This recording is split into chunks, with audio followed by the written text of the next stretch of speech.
As committee listens to and considers amendments by 8 members of Parliament who had sought to have their views integrated in the committee's report before the House discusses and transacts business on the political parties disputes, political parties elections amendment act. And this is a bill originating from the National Assembly, Bill number 56 of 2021 by the Leader of Majority. After the committee had its sitting yesterday, a lot of new clauses had been arrived at in the bill. And just to highlight some of the new amendments in the bill is Section 22 of the bill, the Political Parties Amendment Act, that previously provided for the insertion of a new part consisting of new sections of a political party. This includes matters party nominations, including methods of conducting nominations, the establishment of the structures of political parties. This is for the conduct of nominations, the participation of the registered members of a political party in its nominations, the accessing of registered members of a political party in its nomination, as well as the registered members of a political party. This is during the political party's nomination, the procedure for the conduct of the direct and indirect party nominations, the vetting of candidates. These are candidates contesting for party nominations, and the period within which the political party nomination disputes shall be resolved within the political parties.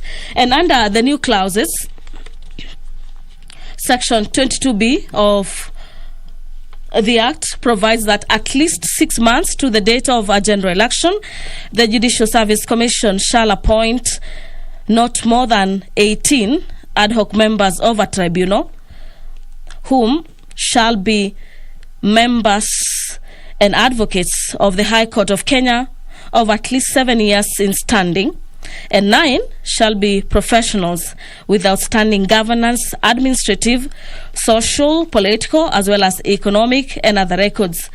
The bill further provides that under Section 2022B, the ad hoc committee of the tribunal shall hold office for a term not exceeding 1 year. The ad hoc committee shall also serve together with members of the tribunal appointed under Section 39 and shall also be responsible to the chairperson of the tribunal.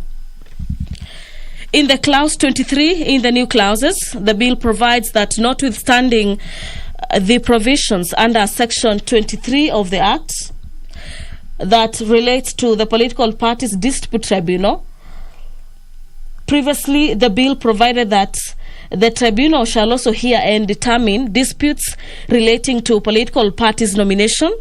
Clause 23 further provided that for the hearing of disputes relating to a coalition political parties to be heard by the internal political parties dispute resolution mechanism.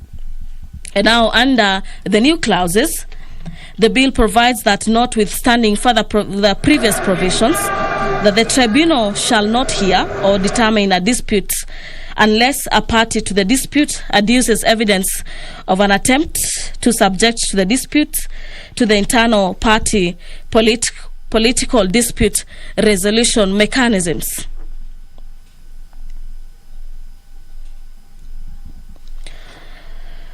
The business of the House is just about to commence with the entry of the Mace and the Deputy Speaker of the National Assembly, Honorable Moses Cheboy. I'll now be handing you over for the live broadcast. Enjoy your viewing. Good morning.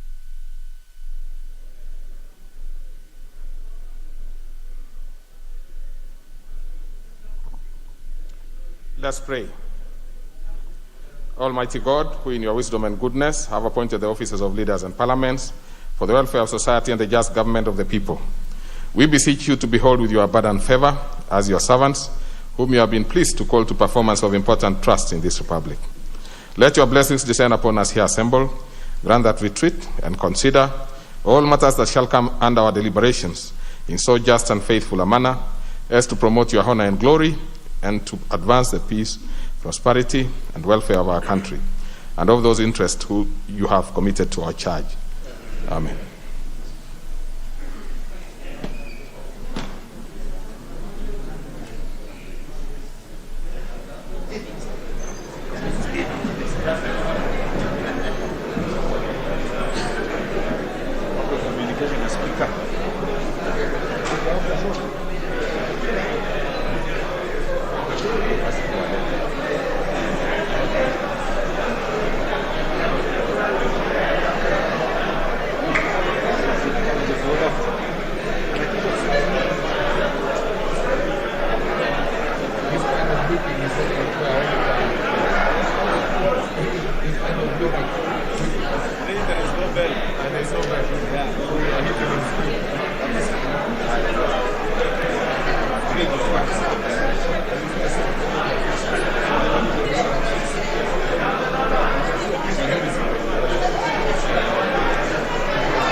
Order members, order members. We surely have quorum. And we will proceed to the business of the day. But we'll hold briefly because there are a few things that we want to settle. But otherwise, we have the required quorum. So you'll give us just a minute to sort out something small here.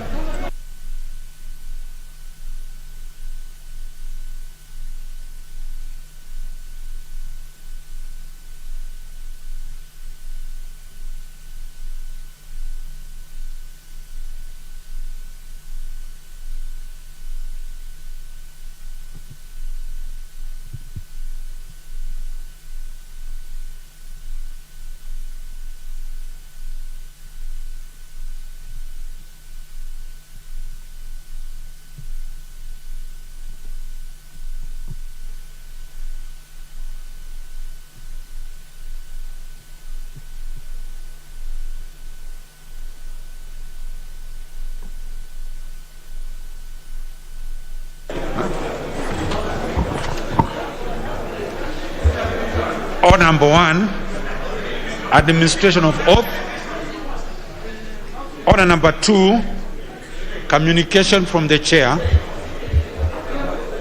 Order members, order members. Those who are coming in, please, you need to freeze. So, honorable members, I take this opportunity to welcome you to the special sitting of the House today, which has been convened pursuant to provisions of Standing Order 29 relating to procedure for convening of special sittings of the House during recess. Indeed, honorable members, I wish to report to the House that on the 23rd December 2021, the Office of the Speaker of the National Assembly received 2 requests requesting for convening of the special sittings of the National Assembly to consider certain urgent business. One letter was received from the Leader of Majority Party and the other from the Leader of Minority Party. While the request of the Leader of Minority Party mentioned consideration in Committee of the Whole House and third reading of the Political Parties Amendment Bill, National Assembly Bill number 56 of 2021 as reason for the special sitting, the request by the Leader of Majority also included the same bill as well as consideration at the second reading and Committee of the Whole House and the third reading of the Public Procurement and Asset Disposal Amendment Bill, National Assembly Bill number 32 of 2021, as business to be transacted at the special sitting.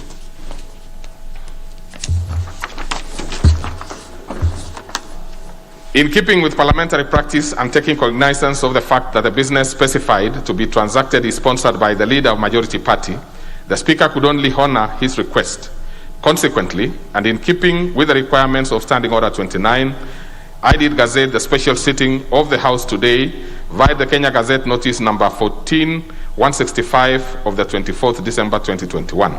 In this regards, the special sitting of this House today are properly convened. Honorable members, the business to be transacted by the House during the special sitting today, as specified in the Gazette Notice, I have referred to, indeed, as also notified to all members and public by way of newspaper notification published by the Clerk of the National Assembly on 24th December 2021. Further, as notified in the said Gazette, if need arises, the sitting today being special ones, may automatically extend until the conclusion of business specified in the Gazette without a member having to move a motion under Standing Order 30A, unless the House resolves to hold a third sitting day.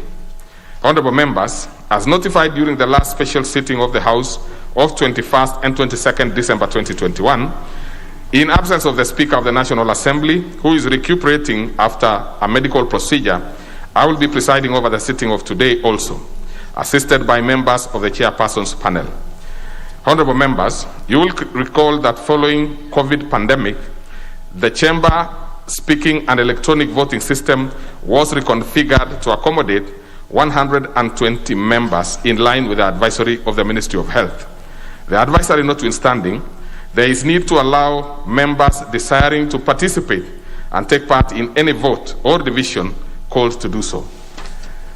In this regard, honorable members, pursuant to the provisions of Standing Order 70, should there be any divisions called during today's sitting, a modified version of the roll call voting will be applied. This will involve members forming queue on either sides of the speaker's seat to record their vote before the tellers and the clerks while observing social distance advisory. Further, should need arise, I will invoke the provisions of Standing Order 265D4 with respect to virtual voting. As stated by the Speaker previously, as leaders, we have a duty to join concerted effort in flattening the curve of the COVID-19 pandemic infection in our beloved nation. In this regard, due to the reported surge in the number of cases of COVID-19 infections, I wish to remind the honorable members and staff to adhere to the Ministry of Health protocols issued for prevention and control of the pandemic, as well as various speakers' guidelines related to related communications on access to the House and sitting arrangements shall be adhered to during the special sitting.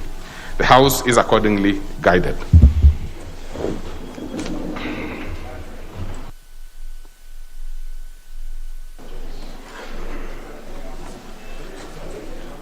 Next order. Order number 3, messages.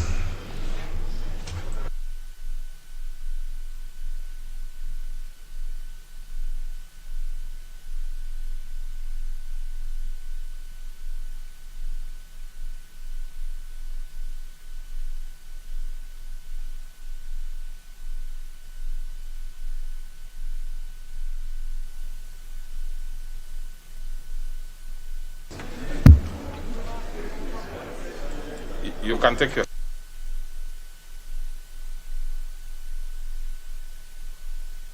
Honorable members, take your seats. At least those who are not interested in freezing.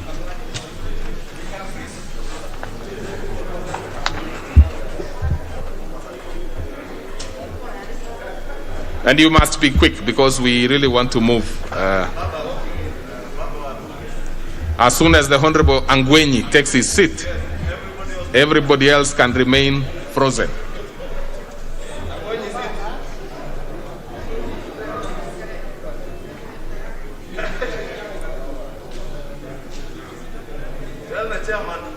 Now the two very senior members of the House, that's the Honorable Angwenyi and the Honorable Muturi Kigano down there, seem to be conversing very, you know, these are the two members who are the grandfathers of this House.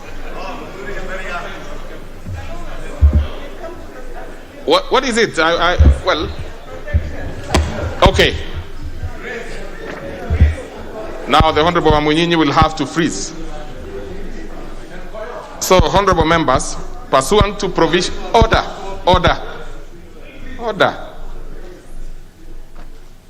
Honorable members, pursuant to provisions of Standing Order 42, I wish to convey a message from His Excellency the President relating to nominations of persons for appointment to the offices of chairperson and members of the Kenya National Commission on Human Rights.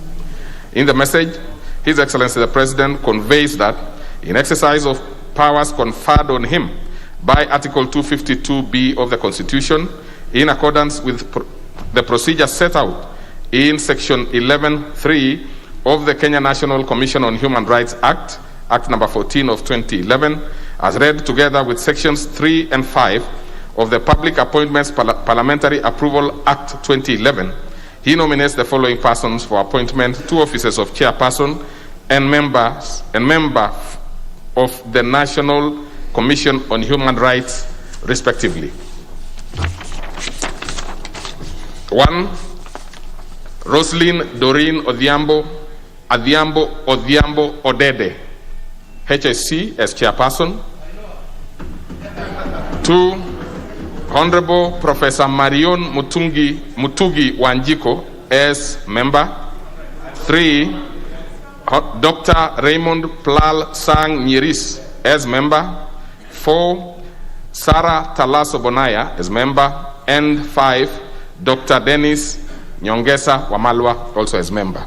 Honorable members, His Excellency the President therefore seeks approval of this House of the nominee for appointment to the aforementioned state offices. Honorable members, Standing Order 45 requires that upon receipt or notification of nomination for appointment, such nominations shall stand committed to the relevant departmental committee of the House for consideration. In this regard, and pursuant to provisions of Standing Order, therefore, and paragraph 3 of the Standing Order 42, which is message from the President, I hereby refer the message related to appointments to the Departmental Committee on Justice and Legal Affairs to undertake necessary approval hearings.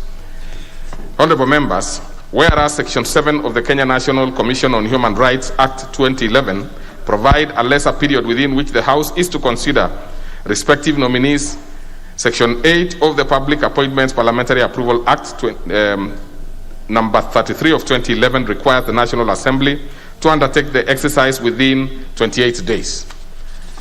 In this regard, the committee should undertake the approval hearings and submit their report within 28 days provided for in the Public Appointment Parliamentary Approvals Act number 33 of 2011, being the most recent amendment made by Parliament with respect to general periods of vetting of state appointees. Honorable members, as you are all aware, the National Assembly, together with all its committees, are on long recess until Tuesday, 25th January 2022, which will be the first sitting day of the 6th session of this Parliament. The House resumed for the current special sitting to only consider business specified in the Gazette Notice number 14-165 of 24th December 2022. In this regard, the counting of the period specified under Section 8 of the Public Appointments Parliamentary Approval Act 2011 will start upon resumption of the regular sittings of the House and its committees on the 25th January 2022.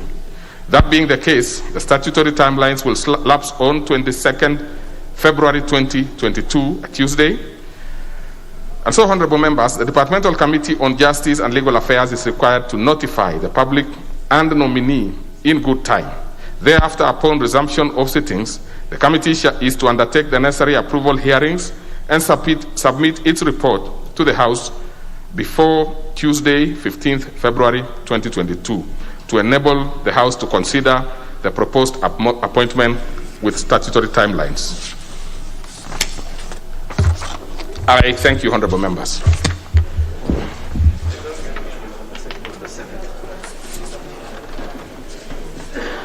Honorable members, take your seats. There is still another message.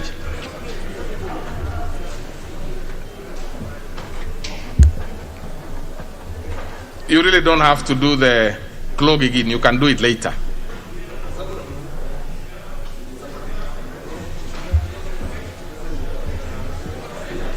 Order, members. Order. Order. Order. Order. Order, members. Honorable Jimmy Angwenyi.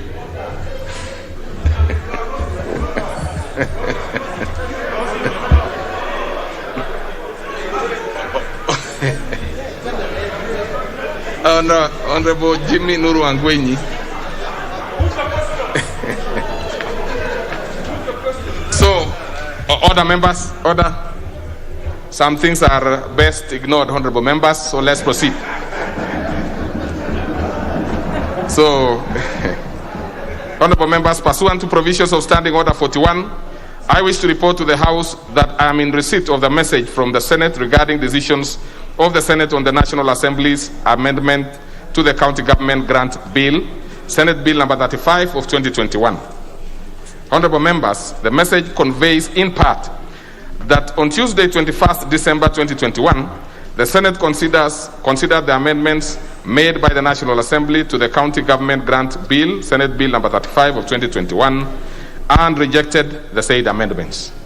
The honorable members, you will recall that the County Government Grants Bill, Senate Bill number 35 of 2021, which largely seeks to provide for allocations of conditional grants to the county government for financial year 2021-2022, and also to provide for responsibilities of county governments pursuant to such allocations, amongst other purposes, was passed by the National Assembly on the 2nd December 2021 with amendments.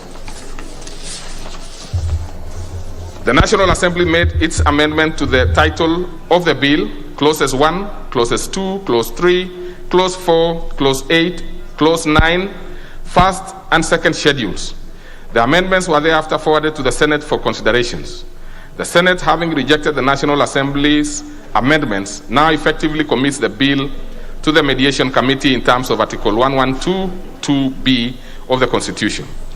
Honorable members, Article 113(1) of the Constitution requires the speakers of both houses of Parliament to appoint a mediation committee comprising of equal number of members of each house to attempt to develop an agreed version of the bill for consideration by the houses of Parliament.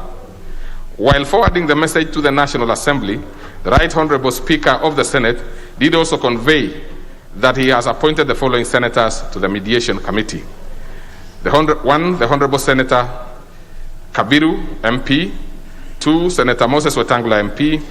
3, Senator Mutula Kilonzo Jr., MP. 4, Honorable Rose Nyamunga, MP. 5, Honorable Farhia Ali, MP. Honorable members, having consulted with the leadership of the majority and minority parties, the National Assembly, I hereby appoint the following members to represent the National Assembly in the Mediation Committee to consider the said bill. 1, the Honorable Kanini Kega, MP. 2, the Honorable Dr. Kunyidhia Mutunga, MP. 3, the Honorable Naisula Lesuda, MP. 4, the Honorable Millie Odhiambo Mabona, MP. And 5, the Honorable Dr. Makali Mulu, MP. With this development, the Mediation Committee on the County Government Grant Bill, Senate Bill number 35 of 2021, is now fully constituted. Honorable members, given the importance of the bill in the financing development programs in the county government under the conditional grants, I call upon members of the committee to embark on the process of developing a mediated version of the said bill within the timelines contemplated under Article 1133 of the Constitution. May I also remind the committee that pursuant to the established parliamentary practice, the counting of the 30 days period within which the committee should conclude its task will commence upon the first meeting of the committee. Further, it is advisable that in attempting to develop an agreed version of the bill, the committee confines itself to the aforementioned contentious clauses of the bill as well as any other consequential clauses. I thank you.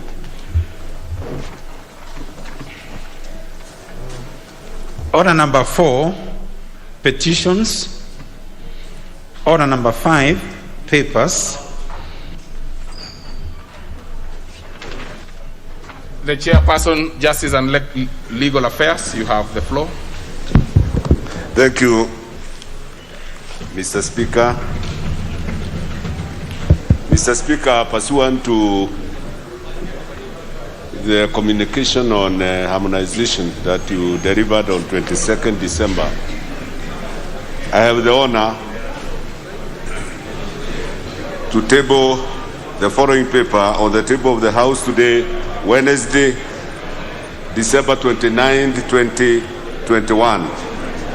Addendum report of the Departmental Committee on Justice and Legal Affairs on its consideration of the Political Parties Amendment Bill, National Assembly Bill number 56 of 2021.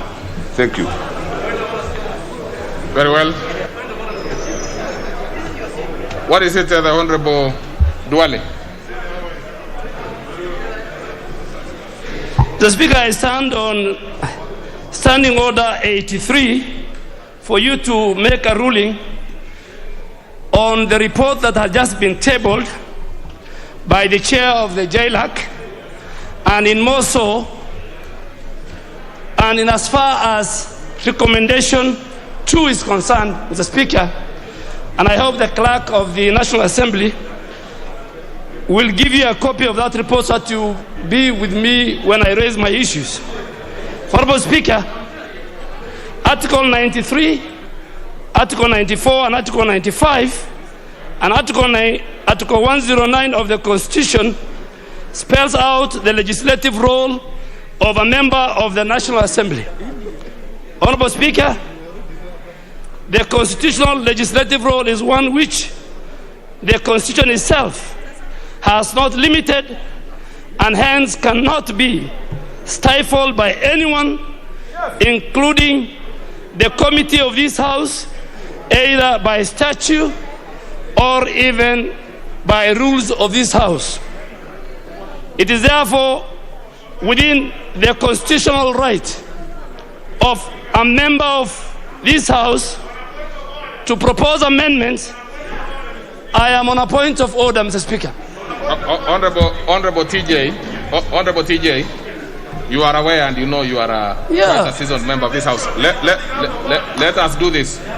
Let's allow the Honorable. I'll give you your opportunity, but allow him to conclude. I'm sure it will not take another minute. No, Speaker, I mean, it's a matter that I have researched on, and for record of this House, the Speaker and Honorable TJ should give me my space. So, Mr. Speaker, it is only the Speaker who can order for the withdrawal of proposed amendments if the proposed amendments fall on three things, Mr. Speaker. One, where the proposed amendments are unconstitutional. Two, where the proposed amendments have a money bill provisions in terms of Article 114 of the Constitution. Or three, offend any standing order, including Standing Order 133(5), which provides that a member cannot move amendments that, among other things, expand the scope of the bill or are inappropriate. Those are the only three instances, Mr. Speaker, where the Speaker of the National Assembly can reject an amendment by a member. Mr. Speaker, indeed, the powers of the Speaker to make a determination on whether any proposed motion or amendment or proposed amendments to a bill are unconstitutional or contrary to the rules of this House are anchored in Standing Order 47, subsection 3. It is worth noting, Mr. Speaker, that Standing Order 131 on harmonization. Honorable Dwale, let's get this specific issue that. What is it?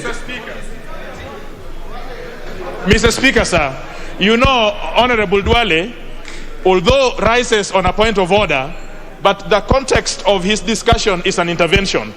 I have something which is out of order in terms of the order of the House. Mr. Speaker, is it in order for the member for Garissa Town to make an intervention on a paper for which there has been no motion before the House to debate? Is it in order that we can discuss? Is it in order that we can discuss a paper laid before us in anticipation of debate without a motion, a proper motion brought before us for debate? Is that in order? Now, the Honorable Kajwang, and take your seat, Honorable Dwale. The Honorable Kajwang. First of all, I have not heard the Honorable Dwale asking the House to discuss this particular thing. What he's actually doing is seeking the Speaker's ear. But even as he does that, you also must be very clear, Honorable Dwale, even before you finish. You must also be very clear, because you have indicated that the Speaker can only do this and that. Is there anything the Speaker has done thus far? Absolutely not. So in terms of, and as you do it, the Honorable Dwale, because as you finish, I also want you to look at the order paper for today. So probably you'll be able to see whether there are any issues that are arising. But in due time, the Honorable Dwale, in due time, I'll be making a communication to to give you directions on how we are going to handle the committee of the whole House. So you can finish having that in mind. Because Mr. Speaker, it may not be necessary for me to give any. As the member for Garissa Town, I have all the rights to seek guidance from the Speaker. And Mr. Speaker, Honorable TJ Kajwang should relax. You are not there to interpret. You don't read my mind. You didn't sleep where. You are not in my house when I was drafting this. So relax. You are the member for Ruaraka. I am the member for Township. Have your space. I will give you your space. Mr. Speaker, my matter is on the report which has been tabled. And Mr. Speaker, all that I'm asking, if you read recommendation 2 that says this committee of JLAC recommends that the amendments of the following members should not be discussed. That, Mr. Speaker, having read for you the 3 categories, that should be expunged from the report that was tabled, and you must give direction. And Mr. Speaker, it is not the power of the committee. A committee, Mr. Speaker, is an extension of the House. A committee cannot deny me outside the 3 items. Okay. 133(5), 114 of the Constitution, and where the matter is unconstitutional. Okay. Mr. Speaker, if we allow this to continue, it will set a bad precedent, and I ask you to expand recommendation 2 so that we can move and execute our amendments at the Committee of the Whole House. Okay, Honorable Otienda Molo, what's your point of order? Honorable Dr. Otienda. Thank you. Mr. Speaker, other than the fact that the chair of JLAC has only tabled the report, and therefore any issue in terms of the report cannot arise before the debate starts. The point here, Mr. Speaker, is that the Honorable Duale stood under Standing Order 83. Standing Order 83 is not a substantive provision. It's an enabling provision. He needs to cite to you which standing order he's standing under so that he points out what is out of order. Standing Order 83 is merely enabling, and actually, Mr. Speaker, it only allows you to intervene when another member is contributing. No member was contributing. So, Mr. Speaker, I urge you to rule the Honorable Duale out of order, and we proceed. Now, really, honorable members, this morning I would not expect at all that we are going to get bogged down on technicalities. I have asked the Honorable Duale to look at the order paper. Even those particular proposals that have been given by the chairperson JLAC and his committee have not been factored in terms of what is in the order paper. All the members who have made their request to make amendments are going to have their say. Other than those, of course, which will be on technicality, be struck out for various reasons, which I will read. And there are not many. So there should be not a problem at all. Yes, there should be not a problem on that. This is, you see, committee is committee of the House. The House has the power over committees. So there should be no issue at all. What is it, Honorable Ishungwa? And I think we should make it brief now because we want to go to the main meat of what we came this morning. Thank you, Honorable Speaker, and I'll be very brief. Honorable Speaker, I think the only reason the Honorable Duala was raising that issue, and I'm well guided on what you are saying in terms of the order paper and the communication you have to give, is because we are in a house of records, Honorable Speaker.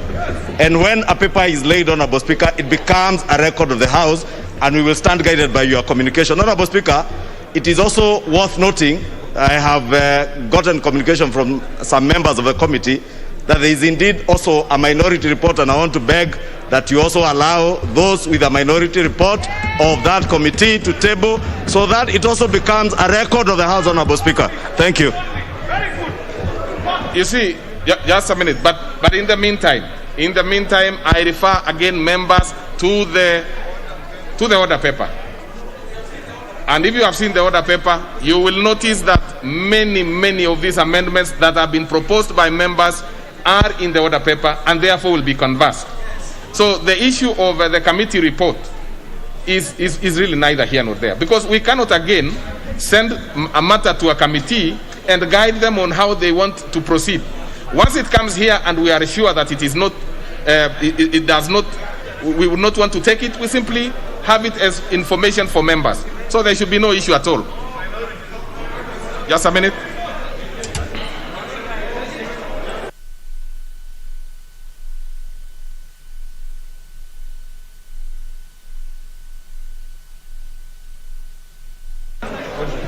I am on the issue of the Honorable Ishungwa, I am trying to confirm the minority report. And minority report is always tabled together with the report. So for as long as it is part of the report, then you can discuss it at the committee stage. So I'm going to confirm that now. All the members, just relax. We are looking at it very keenly. So I have to confirm that.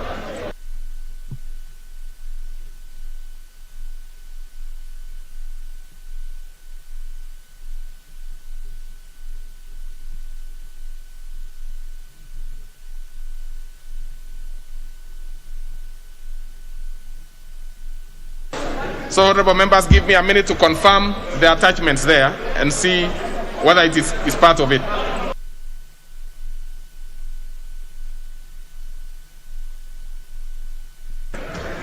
So, honorable members, the report is being photocopied. I'm informed that the minority report is part of the report, and in fact, the members who. Yeah, so that should not be an issue at all. So we'll go to the next order because we need to progress. We need to progress, honorable members. Order number 6, notices of motion. Order number 7, questions and statements.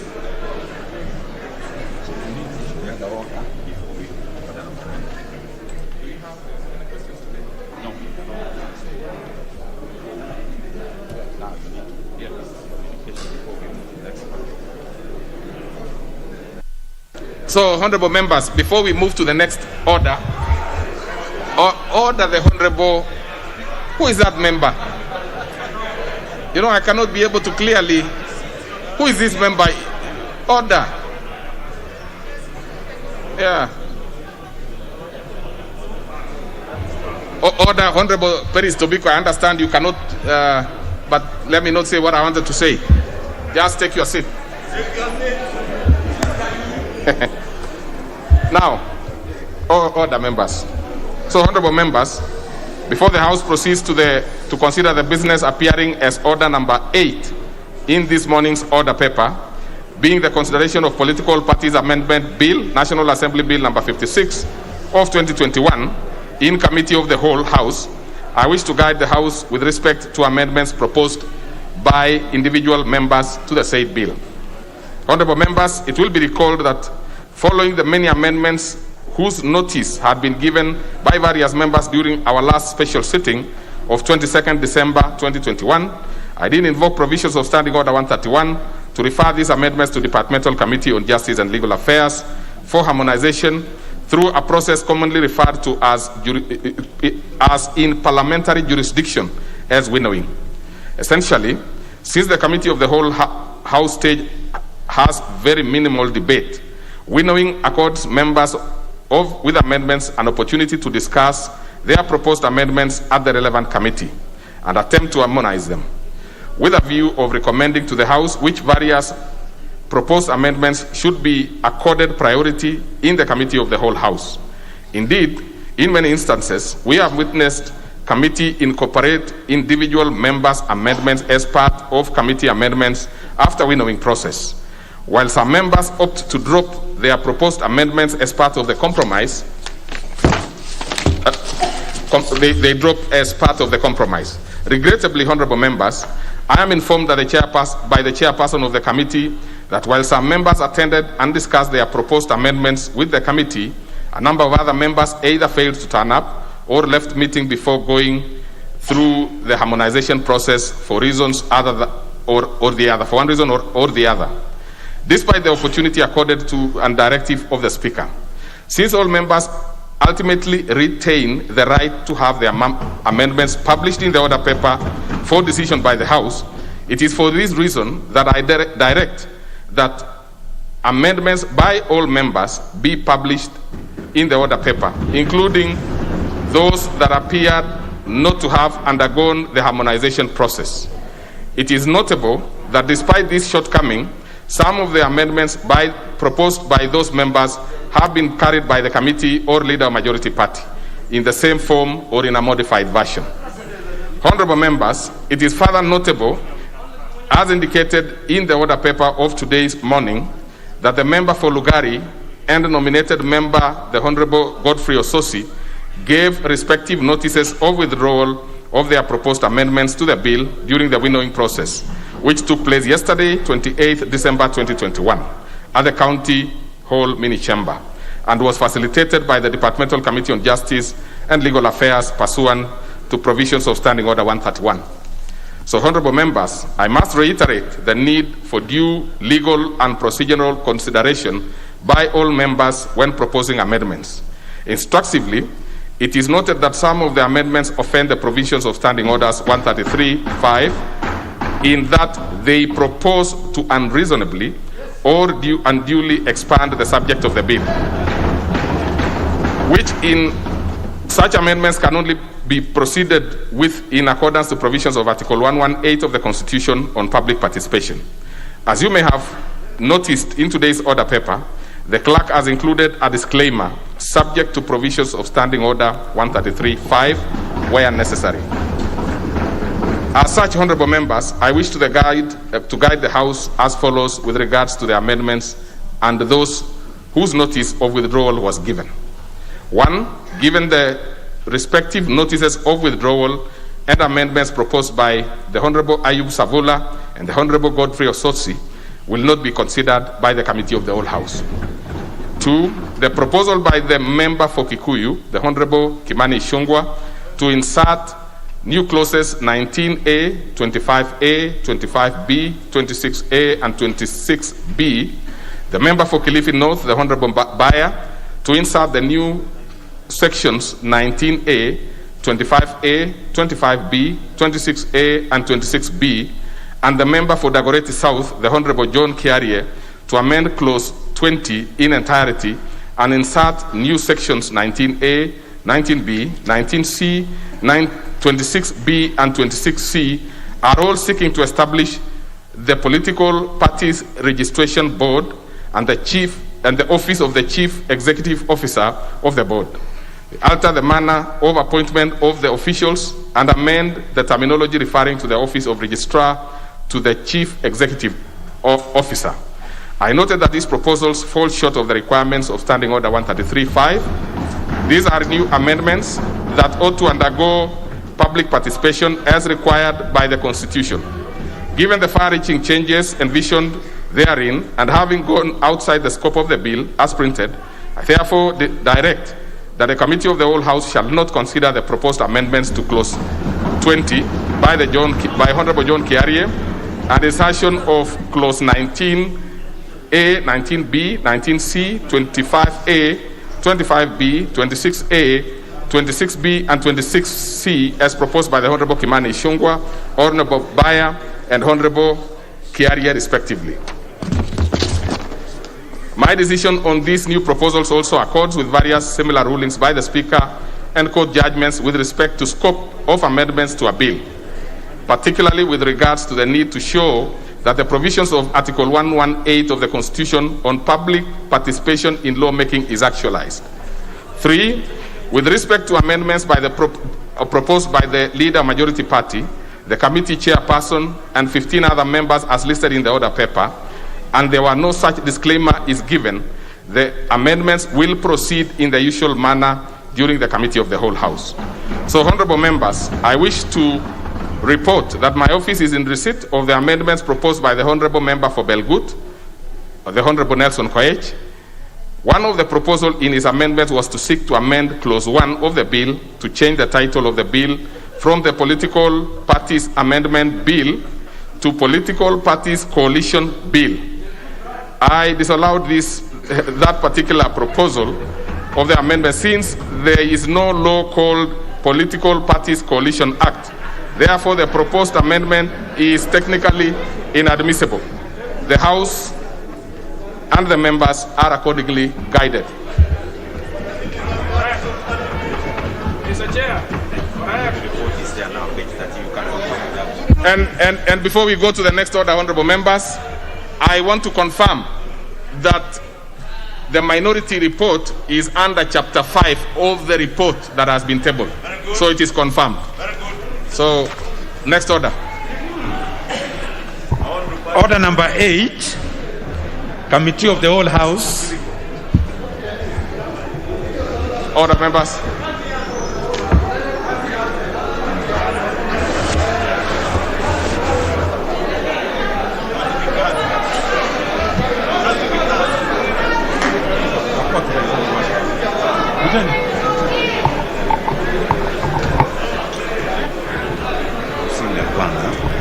KBC Mayor speaking. So they can now bow.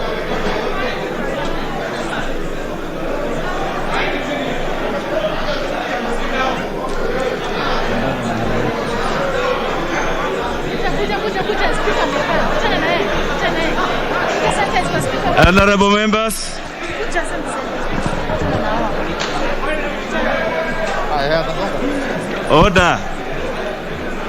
order members, honorable members, we are now in committee of the whole house to consider the Political Parties Amendment Bill, National Assembly Bill number 56 of 2021. Honorable members, I would just like you to relax. I would like you to relax, honorable members. Take your seats. I know there is quite a bit of excitement around this particular business, but it is our business. This business belongs to this house, and it will be dealt with in accordance to the rules of this house. So, honorable members, just relax. I will endeavor to be as fair as possible to all the members that have something to say to this business.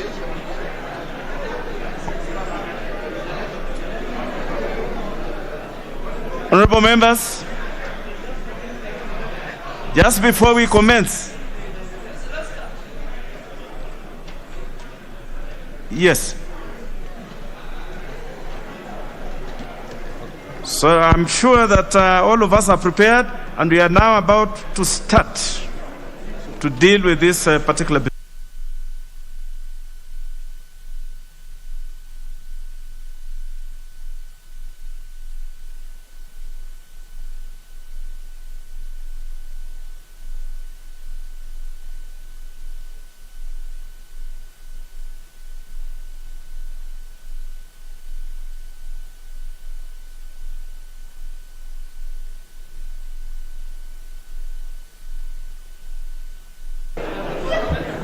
Very well, members.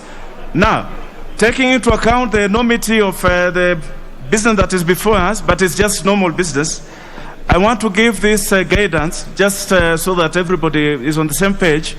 I will be allowing probably about 4 members to make contributions on every item that will be before the House. 4, so that we shall have at least 2 from each side. At least 2 from each side. And then once we do that, if there's anything, then we'll give the business to the House to make a decision one way or the other. So we shall be fair. Clause 3. I propose that clause 3 be part of the bill. There is a proposed amendment by the Honorable John Mutunga and another one by the Honorable Alice Wahome. We shall take off with the one by the Honorable John Mutunga.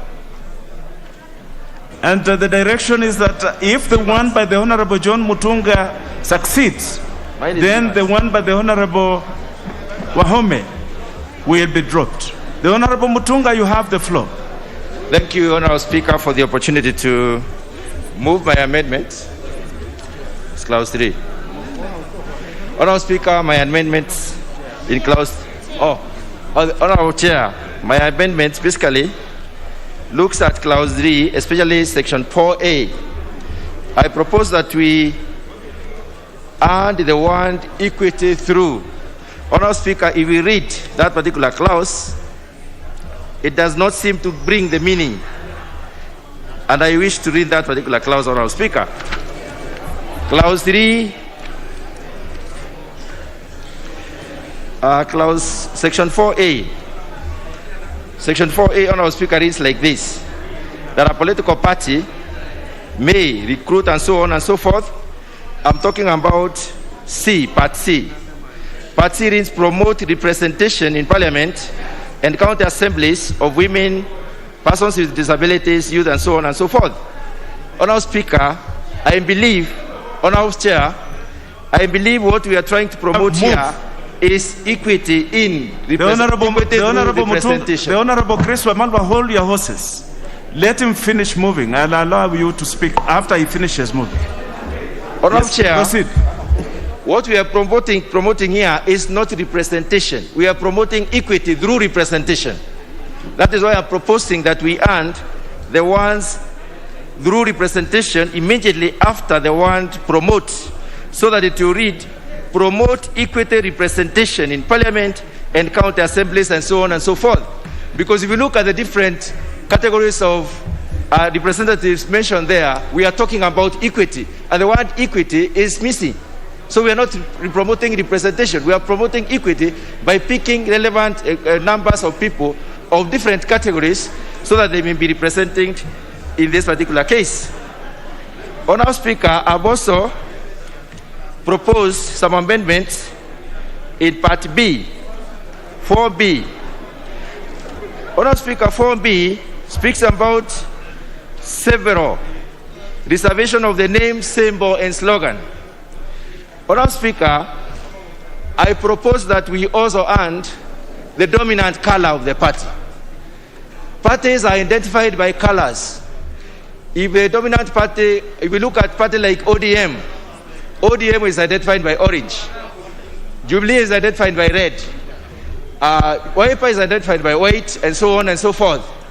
If we leave dominant color, there is a likelihood that people will take up other parties' colors later on, and we can have confusion. Honourable Speaker, we want to identify a congregation by colors. Any meeting that we shall have out there, or when the members of our party are meeting, they need to be identified by color. And that is why I'm proposing that we add dominant color as one of the, what is supposed to be launched with the registrar of political parties.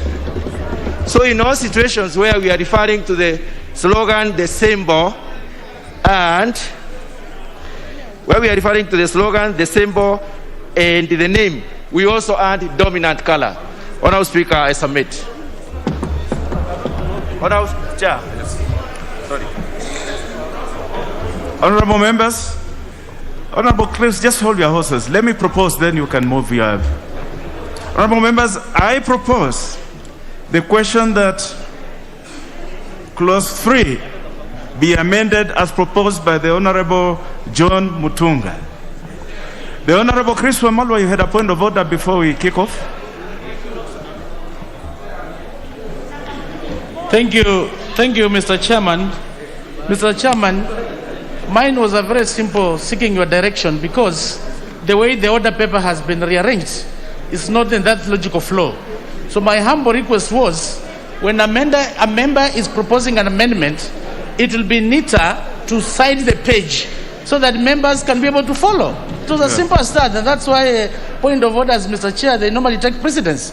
I've struggled, but in the long run, I've realized it was page 1660. That's what I meant, so that members can be able to follow and be able to debate accordingly. That is okay. That is in order. We shall now have contributions. The first one will be by the Honourable Wandai Opio, member for Ugunja. Mr. Speaker, even before I make any comment on the Honourable Mutungi's proposal, Mr. Chair, you know, we all agree that we are at the committee of the whole House. Mr. Speaker, Mr. Chair, extraordinary times call for extraordinary measures. Mr. Chair, if we are to go by what has just started, then considerably we will not be able to finish. My suggestion is, why can't we go by the amendment proposals as they appear on the order paper, without having to call upon the proposer to read it and explain? They are self-explanatory, Mr. Chair. We can all understand what they intend to achieve. The Honourable Wandai. Yes. This is just the advice of this chair. All the amendments that we are considering here are listed in the order paper. If you have a copy of the special sitting order paper, you will see they are there. I can see them. And we'll just follow procedure. We will not be afraid to sit here until midnight if we have to. Don't be afraid. I'm guided. Yes. But having said so, Mr. Speaker, Mr. Chair, the proposal being put forth does not make sense. And in my view, Because there is no way you will have every party having a dominant color. Because these colors are also not infinite in number. So parties will share colors one way or another. Parties will share colors. So with due respect, I oppose here.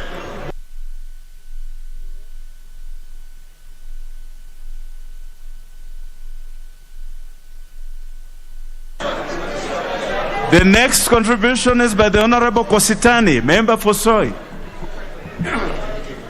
The member for Soy. Yes, Mr. Chairman.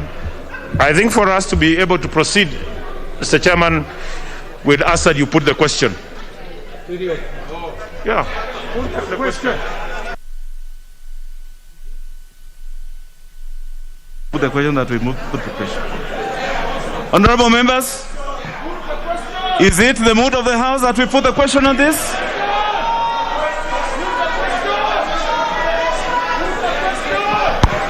Honorable members, the Honorable Member for Soy has requested that we put the question on this. Is it the mood of the House that we do so? Will as members of that opinion say aye? Will as members of the contrary opinion say nay? The ayes have it.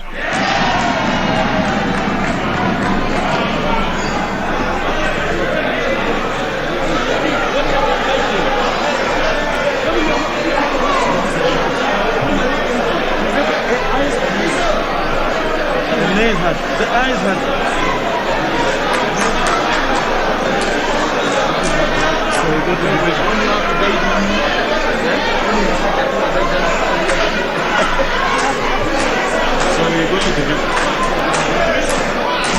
Honorable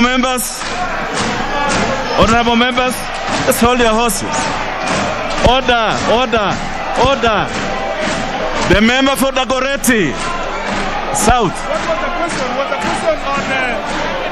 What was the question? Honorable members, order, members. Order.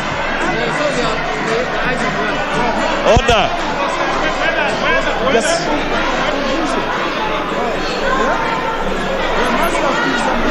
Honorable members, the honorable members, just hold your horses.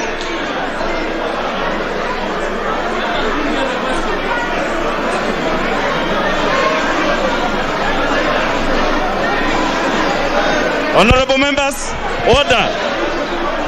Order members. The Honorable Kamket.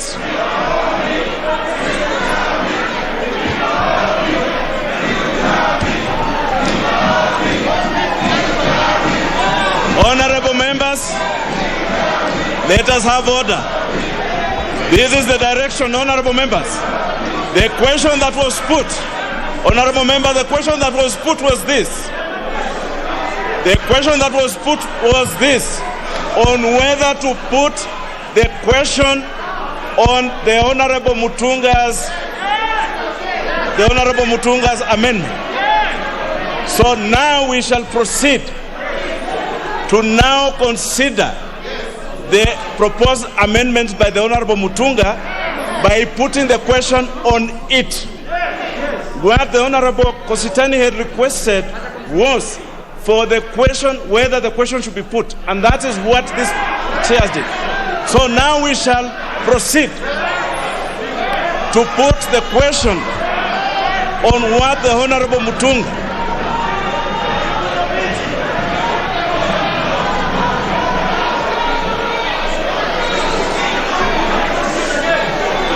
So honorable members, just hold your horses, and this chair will be fair.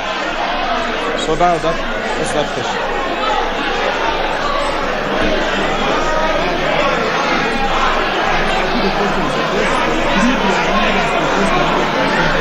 Now, honorable members, now listen. This is now the question. This is now the question. This is now the business. This is now the business. The honorable members, this is the question now. And it is for the members now to make a decision on it. Just retain your seat. I am on my feet.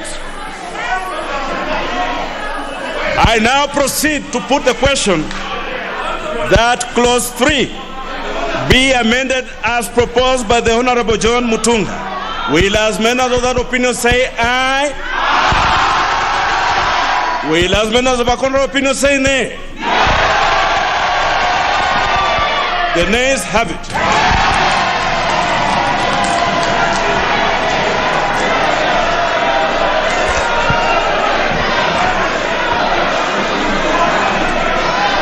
Honorable members,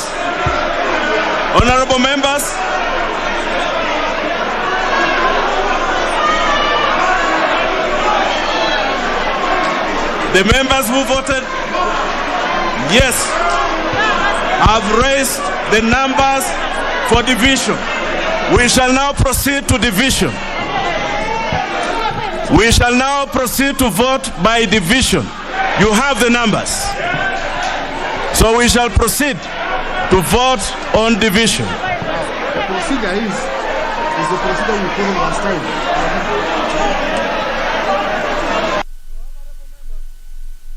Honorable members, we shall have tellers. We shall follow the procedure that was followed in this house last week. Just prepare yourselves.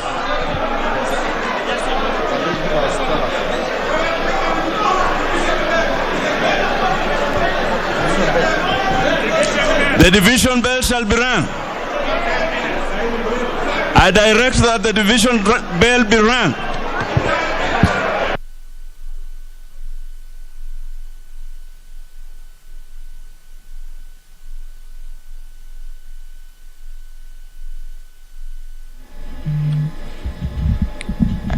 The Honourable Member for Luanda, Honourable Chris Omlele, currently chairing the committee stage of the Political Parties Amendment Bill, has ordered that the bell be rung to allow members to vote on an amendment proposed by Tigania West Member of Parliament, John Mutunga.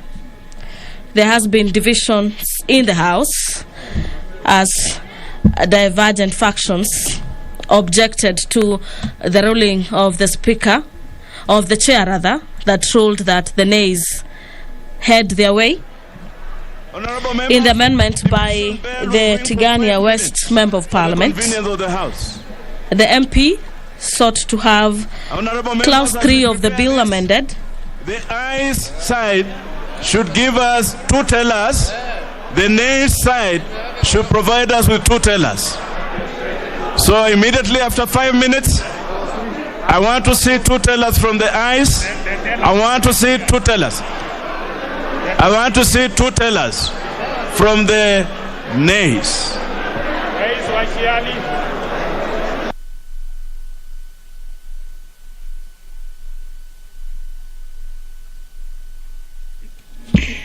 Ordering that each side proposes 2 tellers. This is to allow for the voting process to kick off. This followed a dispute that led to a division on this particular amendment by Honorable John Mutunga for Tigania West. And in his amendment of clause 3 that is sought to be harmonized into the bill, the MP was proposing that in the section 4B, dominant color be inserted after the word symbol on the marginal vote.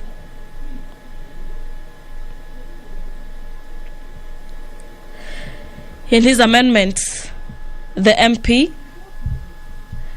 says that if parties are allowed to sort of have dominant colors as their symbols, that would lead to political parties capturing and taking the dominant colors of other political parties. It is an amendment that has been voted for vehemently before the floor of the House, with the UDA allied Member of Parliament voting yes, while the handshake team opposed that particular amendment.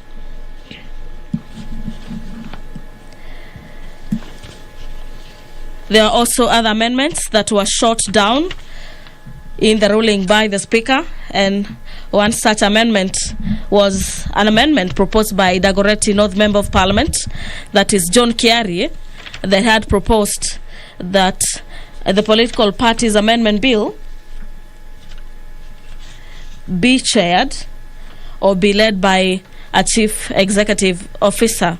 That was a proposal that was shot down at the committee level and also in the Speaker's communication this morning. Members of the National Assembly are currently aligning themselves into different factions, waiting for the roll calls to get to vote on that particular amendment by Honorable John Mutunga.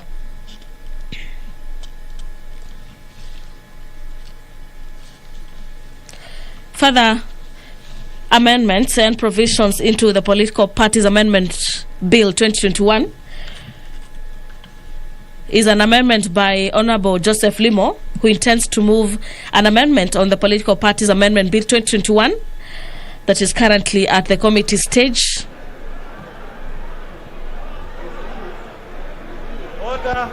That clause 8B of the bill be amended in the proposed provision by deleting the word 6 and substituting therefore the division with the word 3. Bell time has lapsed. I want to see the tellers. The tellers. Honorable members, the Honorable Pukosa is one of the tellers, and the Honorable Washiel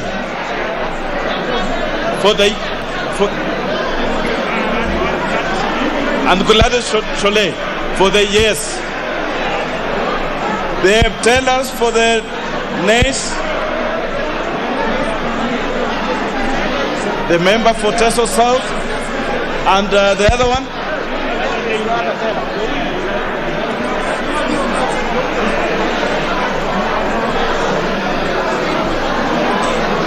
The other one for the nays.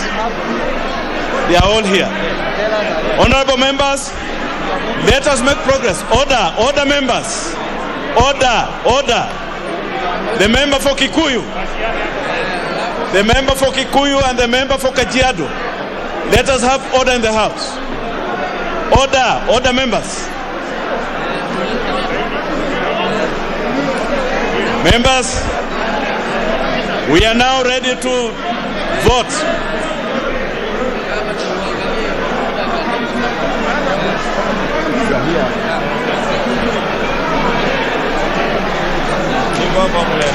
Yes. So members, we will now proceed to vote.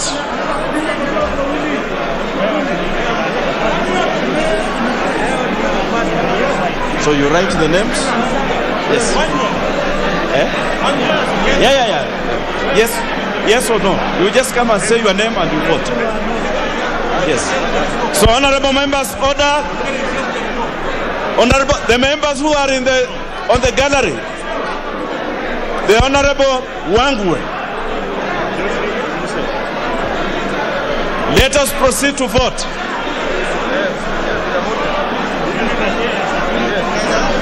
Honorable members, voting is going on.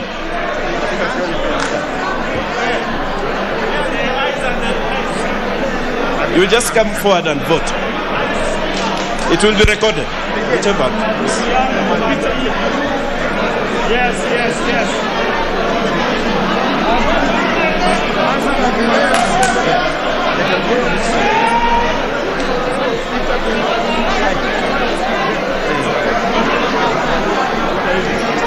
Honorable members, the yes is on my right here. The no's are to my left here. Yes to my right here. No's to my left here. Let us vote. You give your name and you indicate the way you are voting. The yes are to my right.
The voting is currently underway.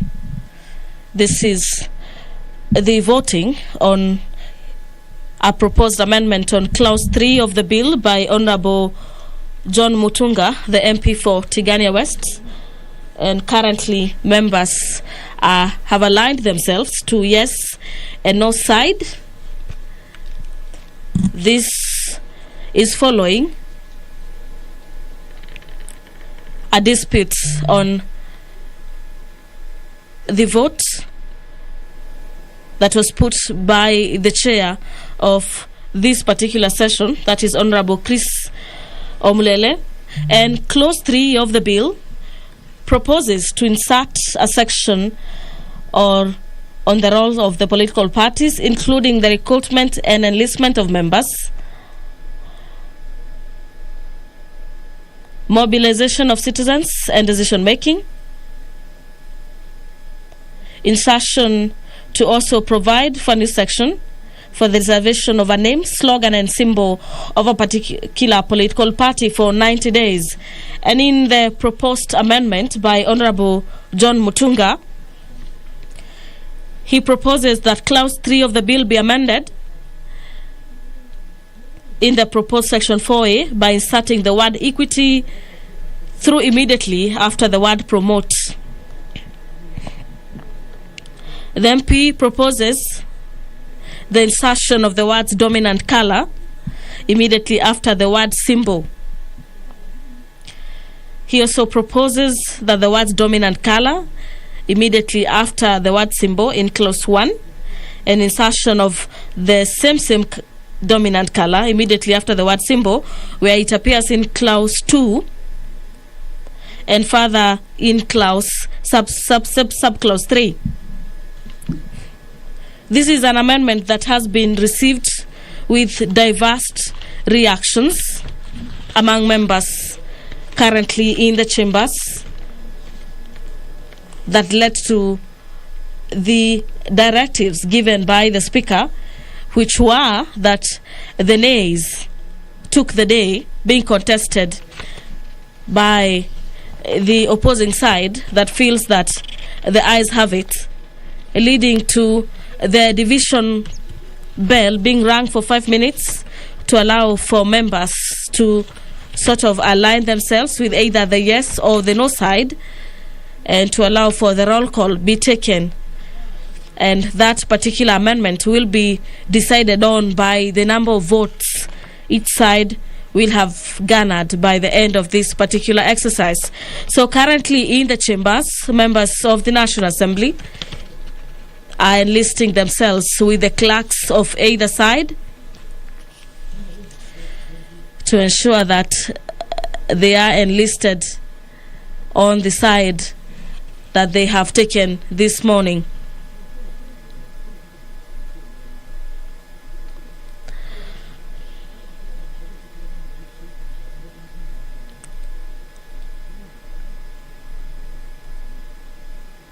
Honorable Robert Pukose, then Honorable Benjamin Washali, the MP for Mumias East, are some of the clerks for the yes and the nay side.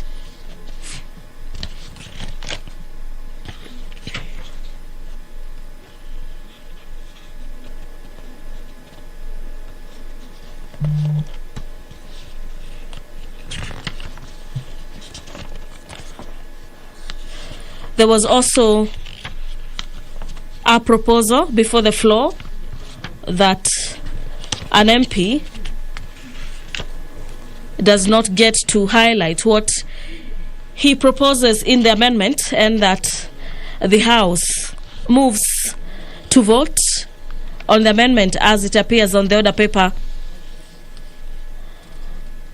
And the Speaker ruled that the House is accordingly guided and it will proceed as it had started on the consideration of the 27 amendments on the Political Parties Amendment Bill, and will conclude on it as it is, and will have to stay as late as it might require the House.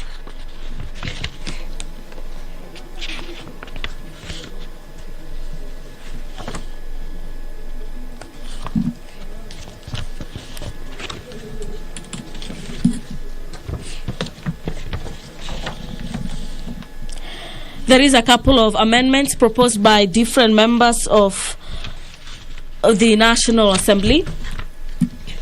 And just to highlight some of the new clauses in the report by the Justice and Legal Affairs Committee is that the Leader of Majority will be seeking to move the amendment to the Political Parties Amendment Bill at the committee stage by inserting new clauses immediately after clause 2.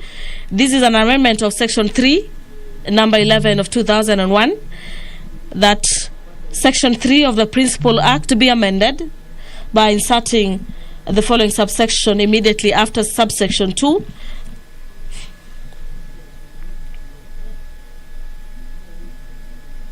That a citizen of Kenya who has attained the age of 18 years may, subject to the provisions of the Act or any other law, join a political party.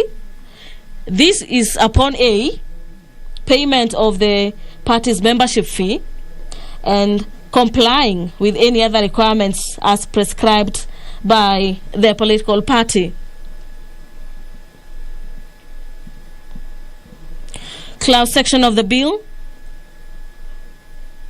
proposes an amendment to section 26 of the 2011 Act, providing for the insertion of a new subsection immediately after subsection 1, and this will allow the monies to be allocated to a coalition of a political party distributed by the registrar. This is in accordance with the coalition agreement. Subsection 3A, a party agent, a contracted person, or any other person in furtherance of the objectives under subsection 1, after the word staff.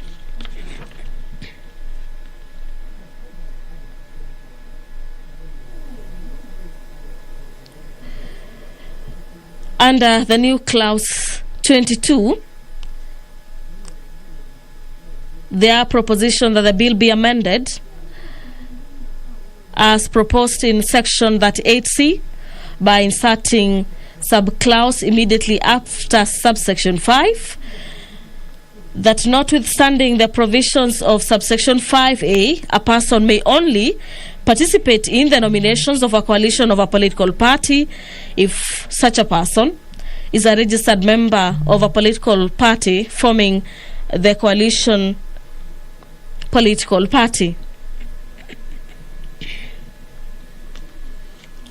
Business in the chamber is ongoing, and members continue enlisting themselves onto either the nays and the yes side. This is in regards to an amendment to Clause 3 as proposed by Tigania West Member of Parliament.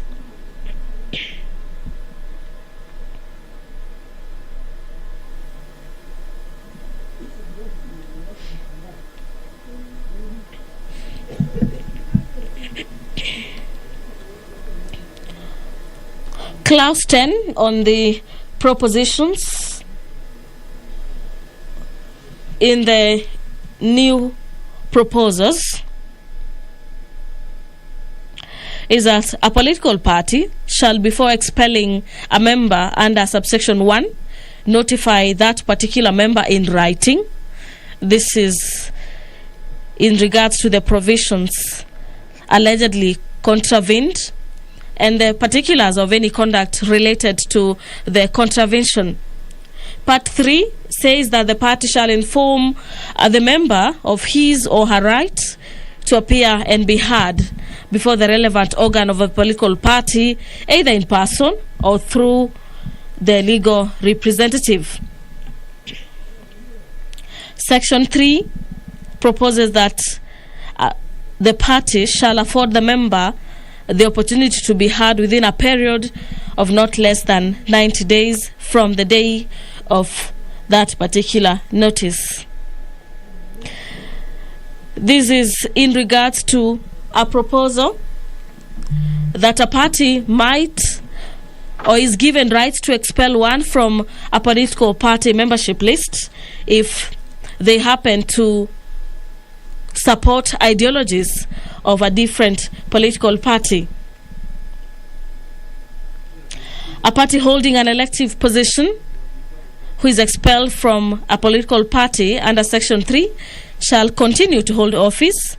This is for the remainder part of his or her elective term, independent of any political party. And the expulsion from a party of a person elected to Parliament or to the County Assembly shall continue or shall constitute a ground for the recall from office of that particular person.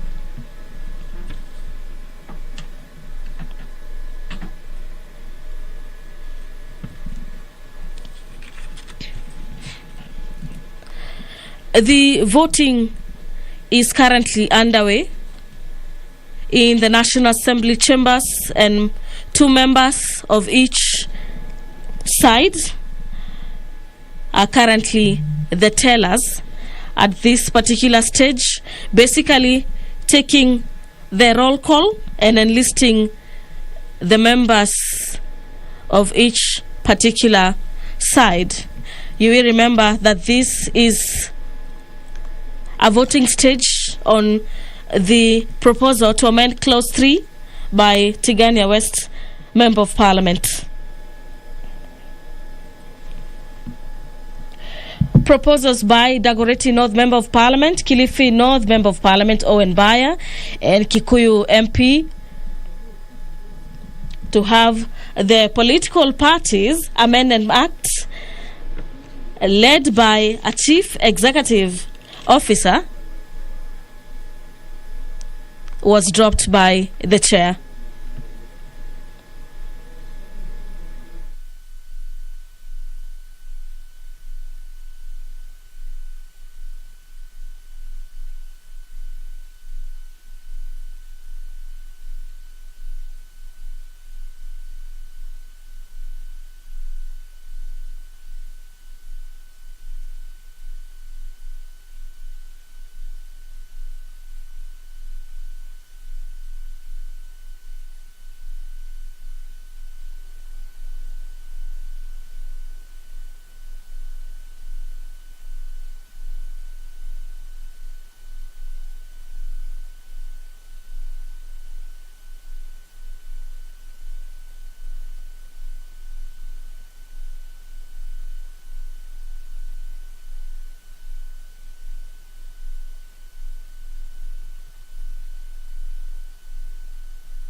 Janet ameenda wapi?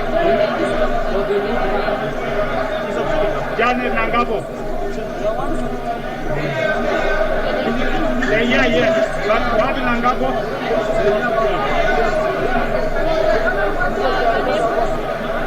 My name is Aden Duale.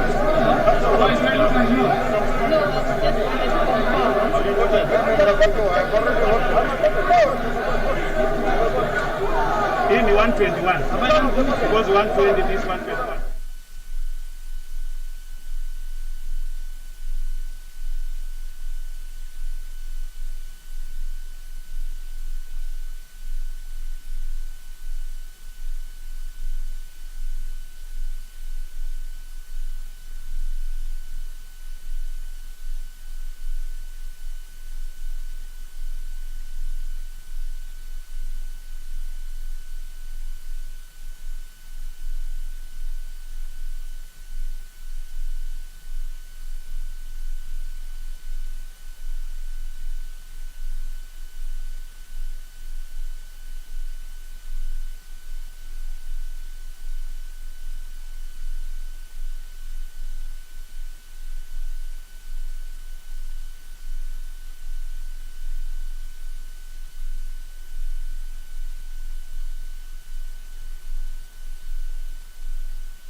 The conclusion of the voting process is currently underway, and what is happening is tallying and confirmation that each side has its numbers.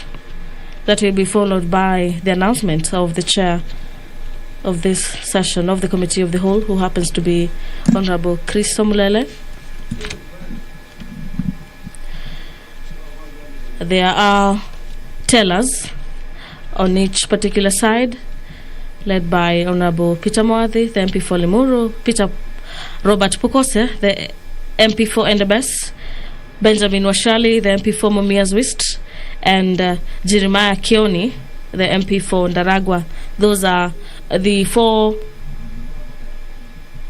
tellers on either of the 2 sides, and there appears to be some jubilation in the House, and we shall be waiting for the chair to make the communication as to what side has carried the day.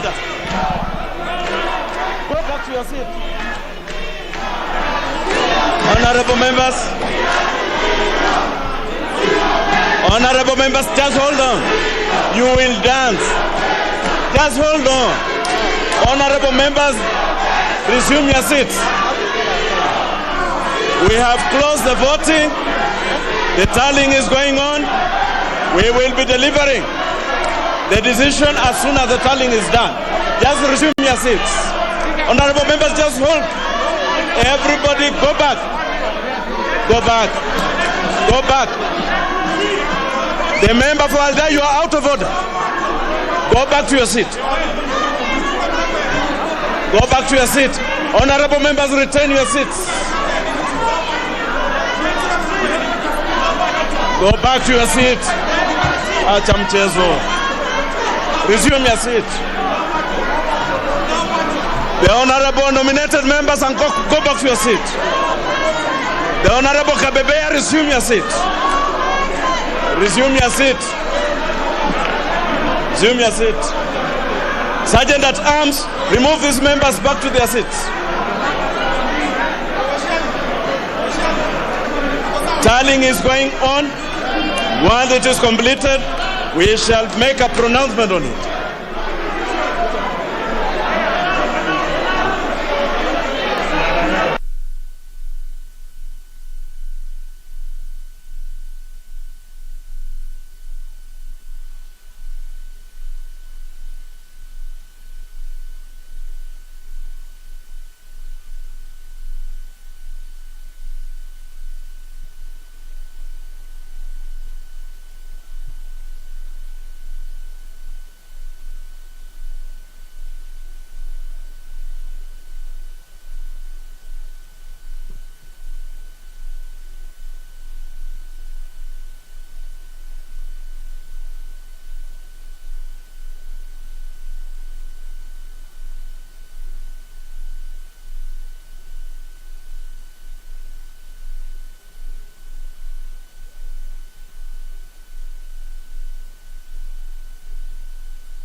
The tallying of the votes as casted by members for either yes or the no side is currently underway in the chambers, and this happens to be the committee of the whole stage where members are voting on division. This follows some disputes on the way the House voted on the proposed amendment by Tigania West Member of Parliament, that is Honorable John Mutunga, that sought to have amendments on dominant colors in a political party. The person chairing this particular session, Honorable Chris Omlele, who happens to be the Member of Parliament for Luanda constituency and a member of the Speaker's panel, has directed members and warned against early jubilations, and he says that tallying is currently underway. The tellers for each side are currently computing the numbers, and the final number will be announced by the chair as soon as that particular compilation is done. The 4 tellers for the yes and the no side are led by Honorable Peter Mwadhi, who happens to be the MP for Limuru, Robert Pukose, the MP for Endebess, Jeremiah Kioni, the MP for Ndaragwa, and Benjamin Njomo Washali, the MP for Mumias East. There is jubilation on the floor of the House, this even as members who happened to be the tellers for the yes and the no side continue to arrive on the final tally. This is of the number of MPs who have voted for the either yes or the no side of that particular proposal.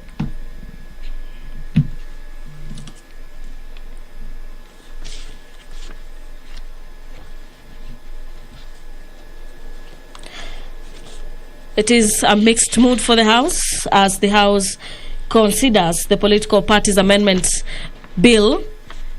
This is an amendment bill sponsored by the Leader of Majority. It is a bill with about 27 clauses that seeks to propose various amendments. Proposal number 1 and 2 that has sought to change the meaning of the Political Parties Amendments Act of 2011, and also another amendment by MP for Dagoretti North that has sought to include the position of Chief Executive Officer. This is for the political parties, was scrapped off by the committee and the Speaker respectively.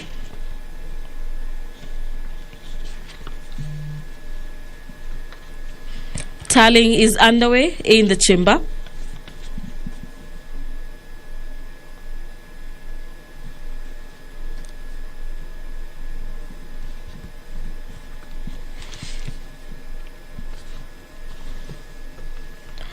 And the final tally in regards to how members have voted on that particular amendment.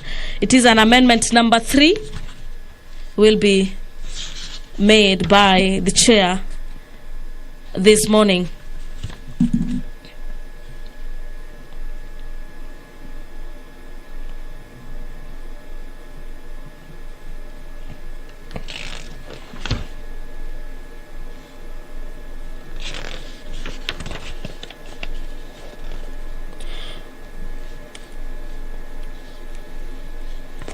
Some of the proposals that were made by Kilifi North Member of Parliament in regards to Clause 19 is the establishment of Political Parties Registration Board to be a body and a corporate body with perpetual succession and a common seal. The MP had proposed that the bill and the board shall be capable in its corporate name of suing and be sued, taking, purchasing, or otherwise acquiring, as well as holding, charging, disposing of movable and immovable properties. The board shall also be entering into a contract, have powers to borrow and lend money, doing and performing all such other things and acts necessary for proper performance of its functions under this act, and which may lawfully be done or performed by the corporate body.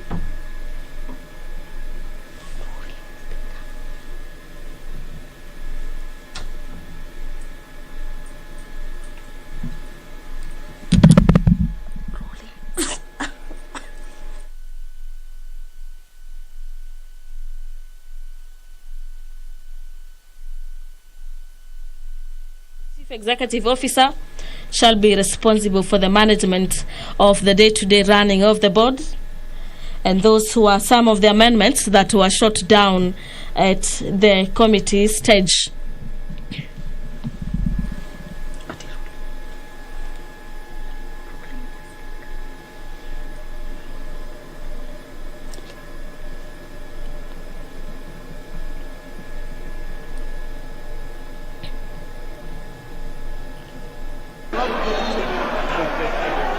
Where has it ever happened?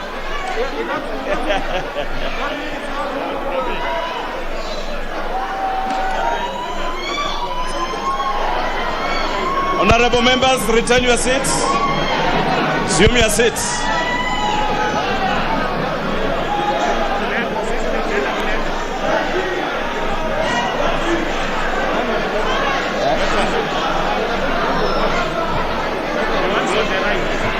Honorable members, resume your seats.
Honorable Chair, the division on the cause clause 3 be amended as proposed by the Honorable John Mutunga on counting manual ayes 123, nays 118.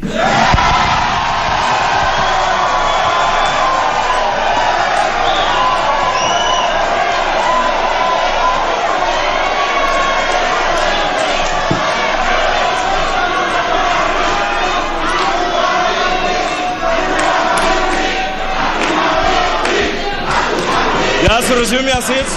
Honorable members, order. Order,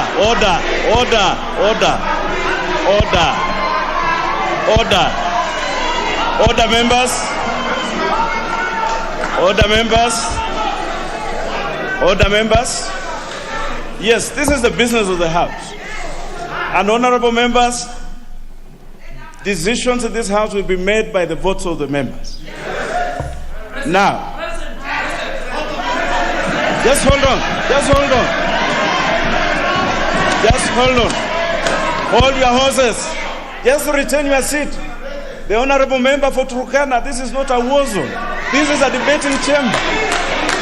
Just retain your seat.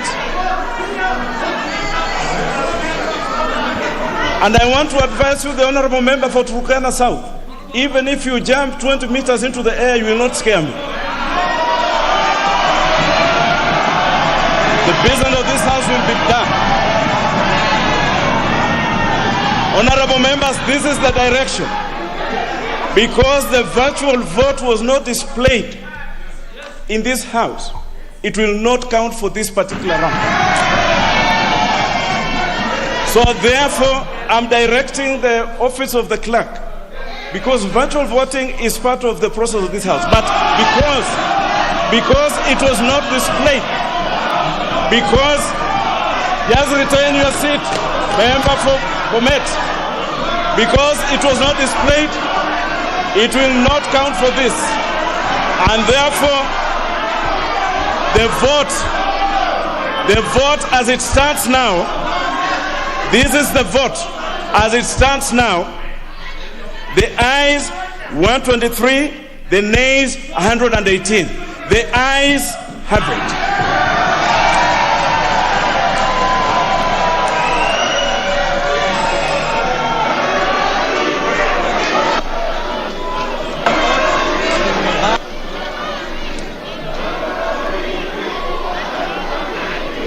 And we move on to the next clause.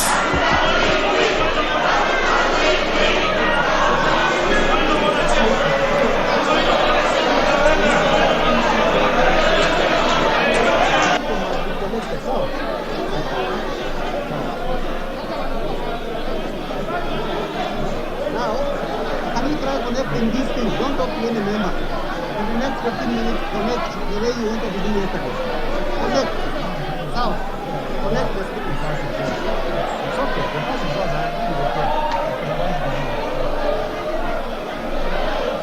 Turn your seats. Honorable members, let us take our seats. Honorable members. Honorable members, please take your seats.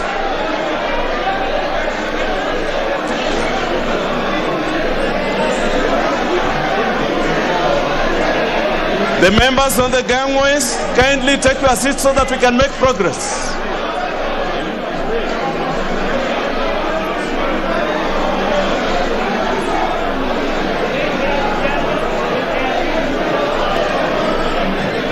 Honorable members on the gangway,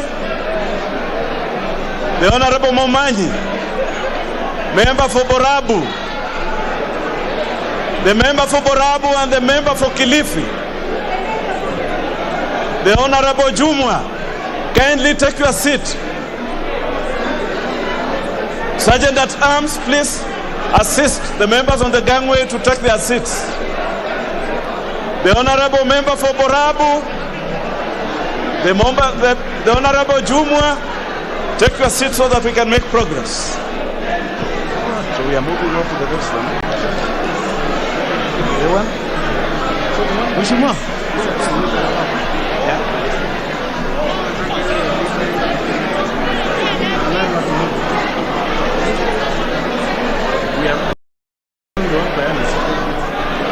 Honorable members, we shall now consider the amendment by the Honorable Wahome, member for Kandara. The Honorable Alice. The Honorable Alice, can I see you? The Honorable Alice.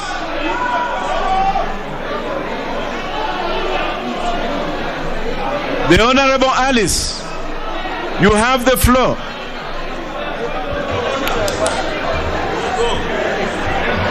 Yeah, thank you, Mr. Speaker.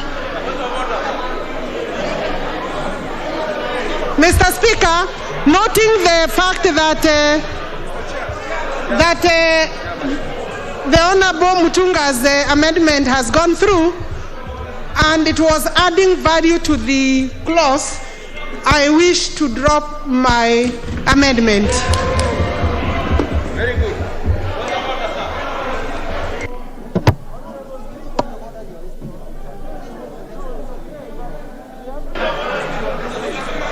Very well, the Honorable Alice. The Honorable Sankok, what is out of order? Thank you very much, Honorable Speaker. Honorable Speaker, the COVID protocol have not yet been reviewed. Here we are a breeding ground for COVID-19. The Honorable Sankok, yes. Can you lower your... No, I cannot lower because I've seen Babu Owino. I cannot lower my crutches. I've seen Babu Owino around. And he can again run away with my legs, so I have to protect my legs today. You are protected by the Speaker, the Honorable Sankok.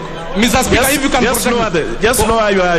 You will protect me. Yes, you are protected. Thank you, Mr. Speaker. Thank you, Mr. Speaker. Very well. So, because of COVID-19, Honorable Speaker, the protocols have not yet been reviewed. Here we are overpopulated, and these members will go back to every corner of this country. And now this one is a breeding ground for COVID-19, Honorable Speaker. We risk, Honorable Speaker. Adjourn, Honorable Speaker. Adjourn, Honorable Speaker. Adjourn, Honorable Speaker. Adjourn, Honorable Speaker. The Honorable Sankok, retain your seat. So we move to the next one.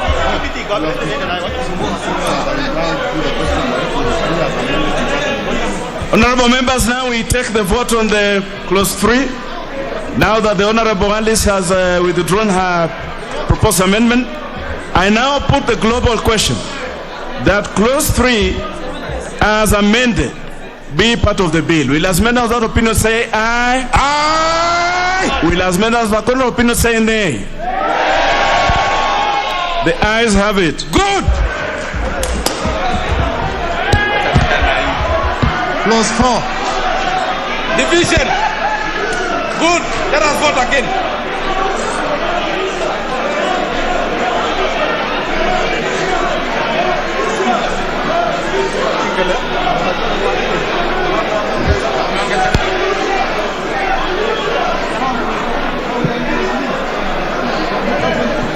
Tuendelee bwana. Tuendelee. So hata wao wanakuwa wanapitisha. Tuendelee bwana. Wacheni maneno mingi. Milio jambo. Wacha hii maneno. Kaa chini. Tuendelee bwana. Honorable members, Babu Owino, don't come closer to me. that was the global question on...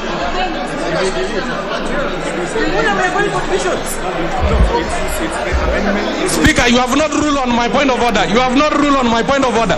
Honorable Speaker, adjourn this house. Honorable Speaker, we will kill Kenyans. The blood of Kenyans will be in your hands, Honorable Speaker. Honorable Speaker, adjourn this house. Rule on my what I have ruled, Honorable Speaker. I have requested for a ruling, Honorable Speaker. Rule on my...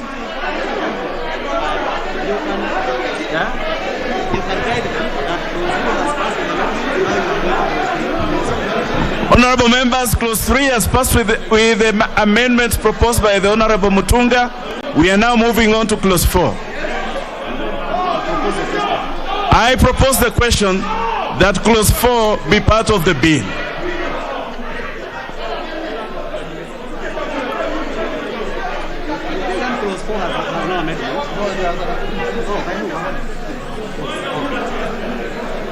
There is a proposed amendment to clause 4 by the Honorable Alice Wahome. The Honorable Alice Wahome. Yeah, thank you, Mr. Speaker. Noting that I have withdrawn, Mr. Chairman, yes, noting that I have withdrawn my amendment in clause 3, I wish also to withdraw the proposed amendment to clause 4 because I wish to withdraw the amendment because it relates to the question of symbol and slogan, which has already been passed through clause 3. Thank you. So I now withdraw that one. The Honorable, the effect of the withdrawal of the proposed amendment by the member for Kandara is that clause 4 then has no amendment to it. I'll therefore now put the question that clause 4 be part of the bill. Will as many of that opinion say aye? Will as many as of that opinion say nay? The ayes have it. And the Honorable Sangok, you cannot say nay and no at the same time. You have to choose one. But it is well. It is well. Let's proceed. Clause 5. I propose the question that clause 5 be part of the bill.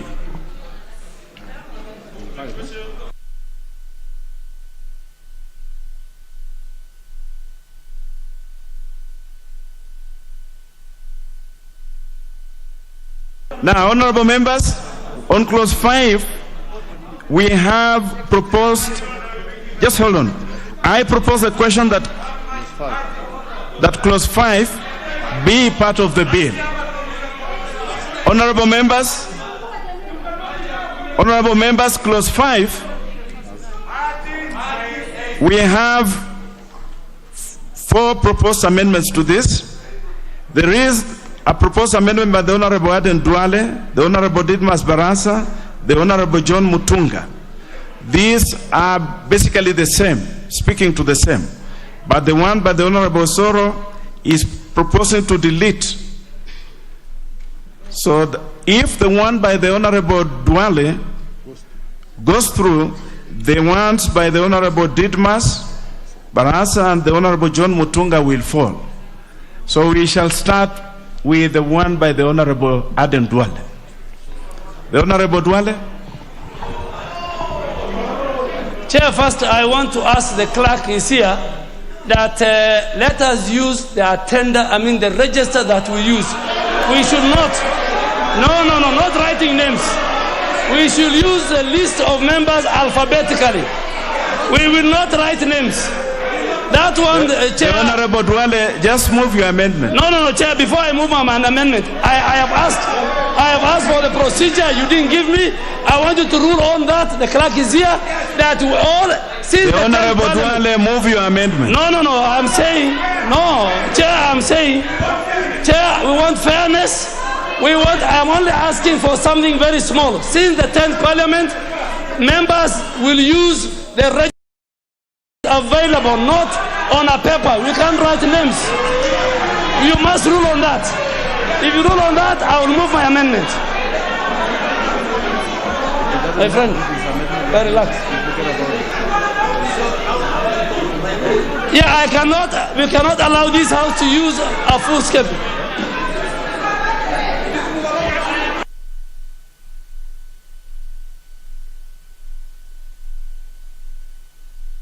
The rules, I'm not going to move my amendment. The Honorable Duale, move your amendment. Chair, I have all the rights. Before I move my amendment on procedure, I want you to guide the House.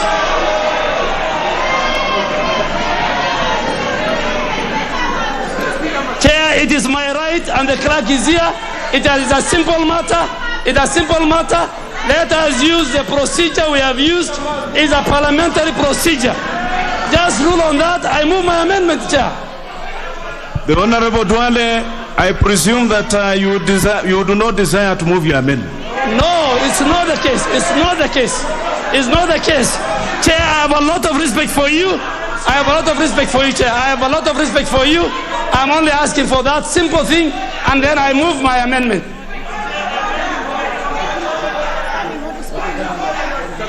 Give me the standing order.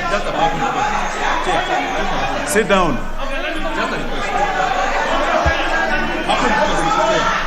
The Honorable Ndindi Nyoro, resume your seat.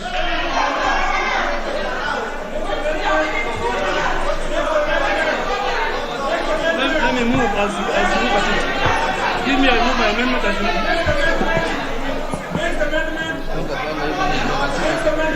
The Honorable Duale, move your amendment. Chair, as you decide and make a ruling, I stand to move that clause 2 of the bill be amended. And Chair, you also need to guide me. Do I move 2A and 2C together, or I move 2A? The Honorable Duale, it is clause 5. I'm saying clause 5. Do I move? Yes. Okay, clause 5 is only one. Yes. Chair, I beg to move that clause 5 of the bill be amended by deleting paragraph A of the proposed bill. Chair, clause 5 of this bill seeks to amend section 6 of the Political Parties Act to provide for the application of a professional registration, and which must be accompanied by a statement on the ideology of the proposed political party. And Mr. Chairman, the law does not work in retrogressive. So I am speaking for those Kenyans who have an intention for many years to come to register a political party. This bill, Mr. Speaker, in clause 2 has defined the statement of ideology to mean a statement setting out what they call doctrine, what they call ethical ideals, and what they call principles of the party. Mr. Speaker, in the absence of a definition of what a doctrine means, in the absence of a definition of what of ideals of a party means, this clause is subject to abuse and can be used by the registrar to deny the people of Kenya and to deny the rights given under Article 38 of the Constitution on political rights, and this negates the principle and the spirit provided for multipartism in the Constitution. And based on that lack of definition and threshold, Mr. Speaker, my amendment, and follow with clause 7 of the bill, I move and ask the House to agree with me, Mr. Speaker. Thank you, Mr. Speaker.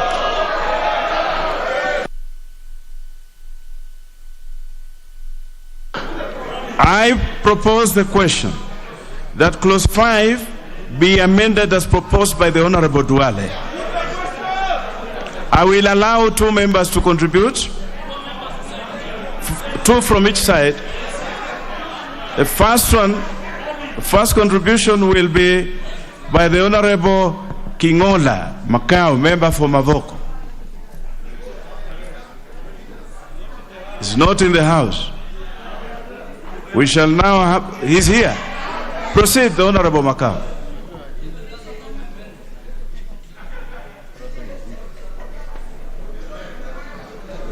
Thank you, Mr. Speaker. Mr. Speaker, given to the history of this country, when I look at this bill, Mr. Speaker, it's going to heal the problems that parties are facing. And Mr. Speaker, when I listen to Honorable Duale and the speaking of the registrar of political parties, Mr. Speaker, I oppose that amendment. The Honorable Gashagwa Rigathi. Just hold on, leader. Just hold on. We are all in the house. The Honorable Rigathi is there. Thank you, Chair.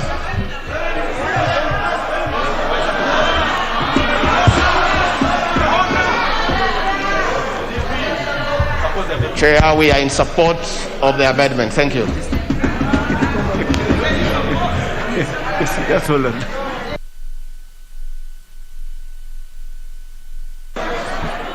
Leader of majority. Honorable Speaker, I rise to oppose this amendment because, honorable members, we are trying to create political parties that have a certain ideology, that have a certain direction, and for us to be taken back to the dark days when parties sprang up without any ideology except some sloganeering in the public rallies is what we want, those sloganeering to be put within the ideology of the political party so that people can know whether to relate with a party or not. I beg to oppose and ask the House to oppose this amendment. The Leader of Minority, the Honorable Mbadi. Mr. Chairman, this amendment must just be opposed and defeated by honorable members. Mr. Speaker, a party, anyone wishing to form a party in this country must be clear on the ideologies and principles of that party. That is a problem that we have been having, where people form briefcase parties without even thinking what they stand for. And I want to oppose and ask all honorable members that this is something we must all defeat. Thank you. The Honorable Cheptumo.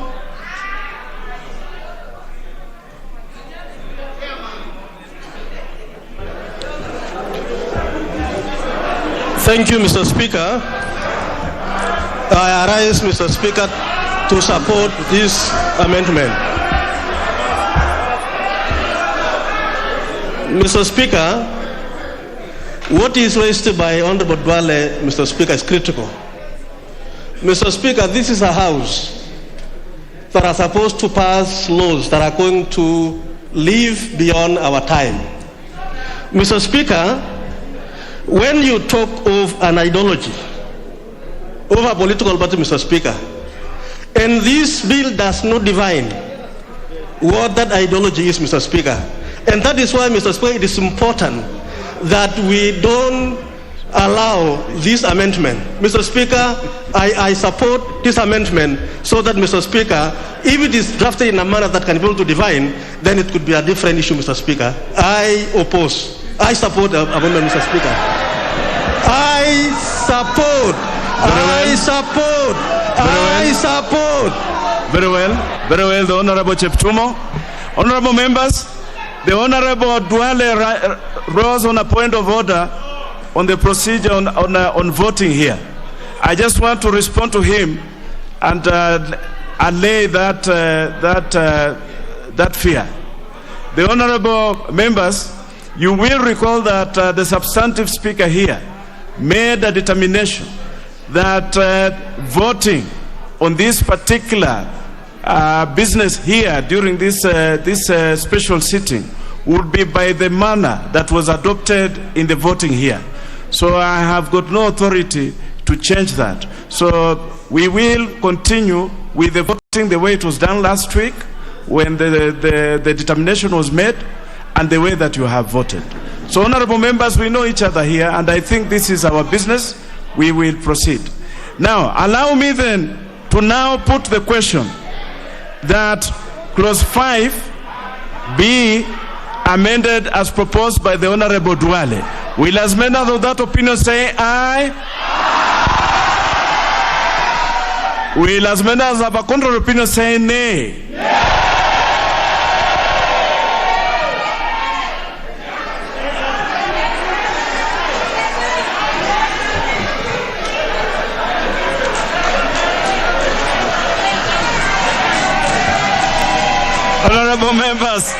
Honorable members, let's just have a retake. Let's have a retake. I think it was too close for my ears. Let me put this question. Let me have a retake on it. And this is the question. That clause 5, just hold your horses. That clause 5 be amended as proposed by the Honorable Duale. Will as many of that opinion say aye? Will as many as have a contrary opinion say nay?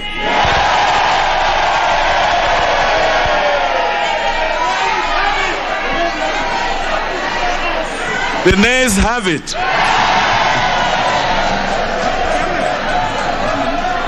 The ayes, you have the numbers to force division, so we shall go to division.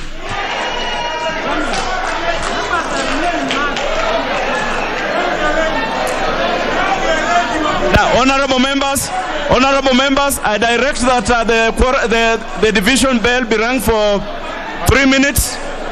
And honorable members, please remember to wear your mask throughout. 3 minutes. 3 minutes. 3 minutes. Honorable members, we will vote by the numbers that are here in the House. The bell to ring for 3 minutes.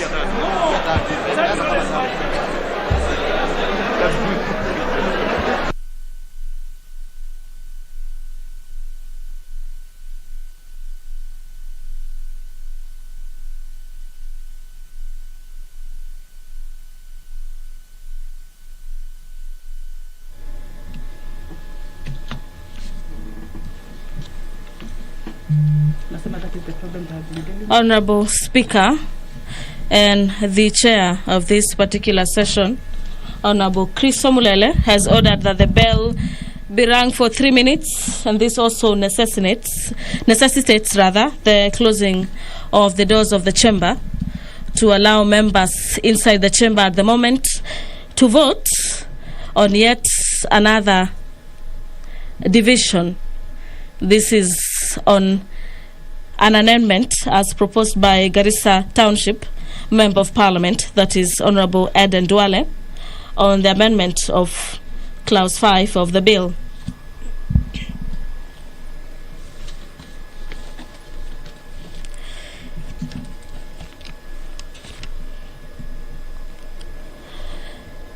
In the bill,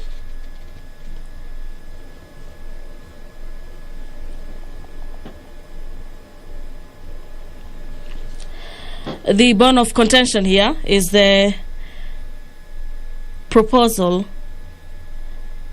that there be an insertion of a new paragraph immediately after 5D,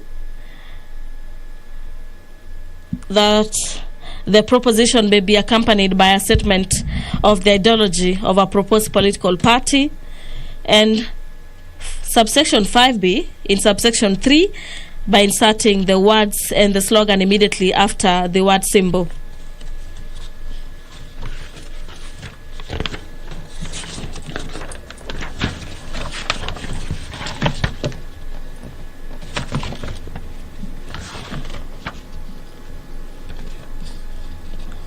There was some mixed reactions. This is regards to the way the House voted in regards to that particular proposed amendment, with the Speaker ordering that each side has the numbers to force for a division.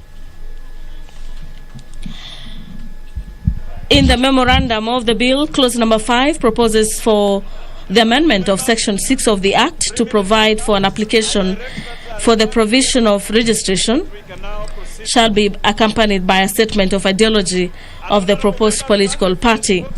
And the bone of contention here is that a member seeking to sort of form a political party should stand with the ideologies of that particular party he or she is seeking to form.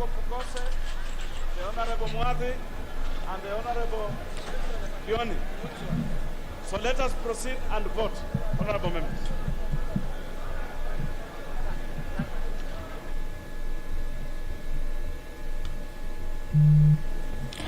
Members in making their contributions allege that the move, if passed as it is, will help cure the issue of briefcase political parties that sprout after every general election or towards a key general election. Alignments continue in the chamber as members yet again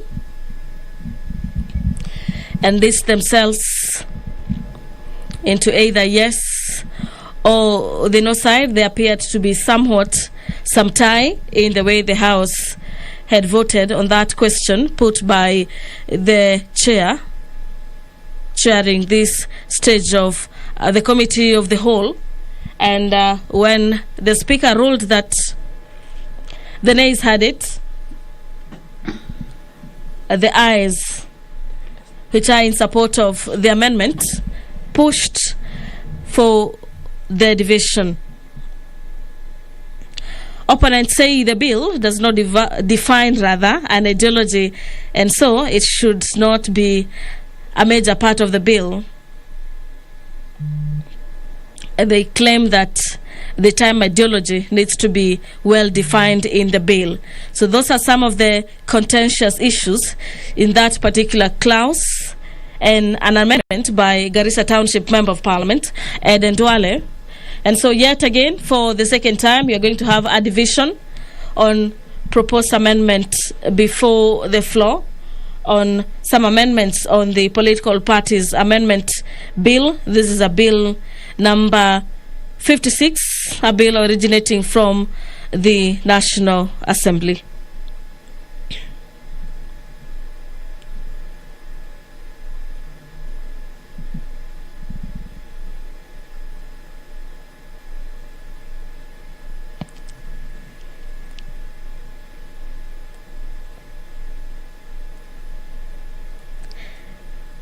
In the previous amendment on clause number 3, we had 123 against 118, and that was settled that way.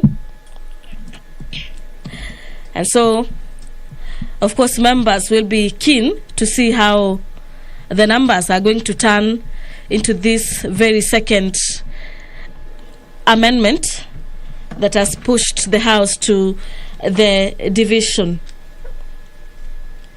Amendments by Honorable Alice Wahome, the Honorable Member for Kandara, had to be withdrawn.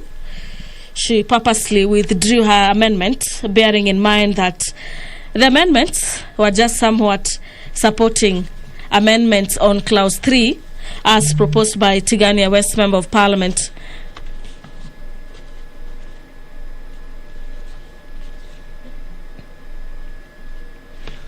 Tell us on either side of the political divide remain the same. We still have Honorable Peter Moadhi for Limuru MP and Endebess Member of Parliament Robert Pukose, and Benjamin Washali Member for Mumias West, and Jeremiah Kioni Member for Ndaragwa as tellers of the either yes and the no side. This is in a move to have members enlist themselves and ensure that the disparity in the way members voted on the unison call gets to be settled, as the numbers will determine what side carries the day on that particular amendment by Garissa Town Member of Parliament.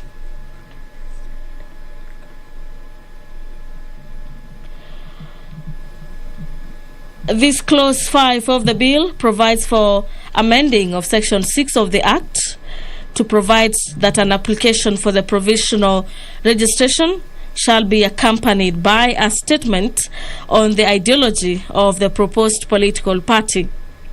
And the issue here being that any person seeking to form a political party should be able to stand with the ideologies of the party in which they seek to form.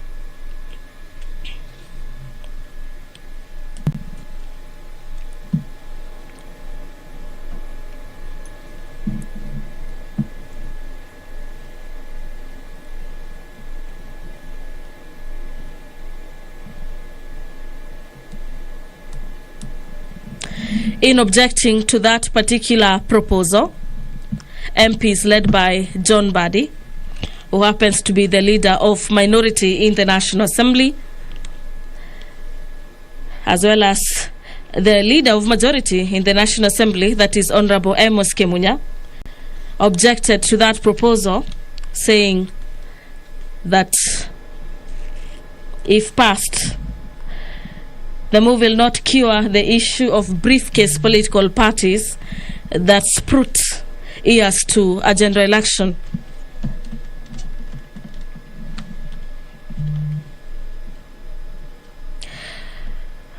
Those objecting to the proposal say that the move will enhance political discipline in political parties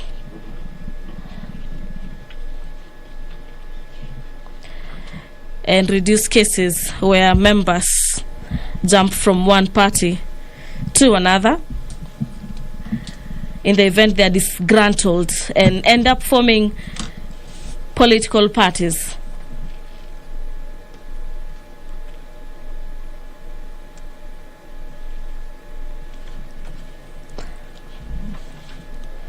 The business of the House is currently ongoing. Members of the National Assembly still listing themselves on either the yes or the no sides. And this is in regards to the proposals by Garissa Town Member of Parliament on the provisions of the statement of the ideologies on the formation of proposed political parties. So far, we have seen members allied to some particular factions aligning themselves, and this is to ensure that each part of the political divide carries the day in this very crucial Political Parties Amendment Bill 2021. This happening to be a very crucial moment for the House. And this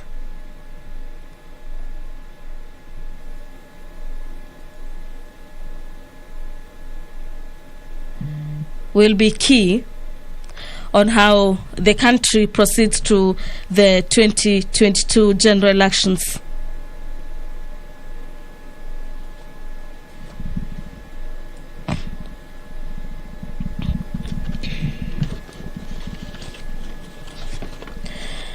This is a bill that might see the House sitting for until probably the late hours in the evening, as the new clauses in the 27 clauses must be considered and voted on by the House. And in the event that division arises, then the process will still be the same, where members will continue enlisting themselves to confirm the numbers on either side. We are currently on clause number 5. Members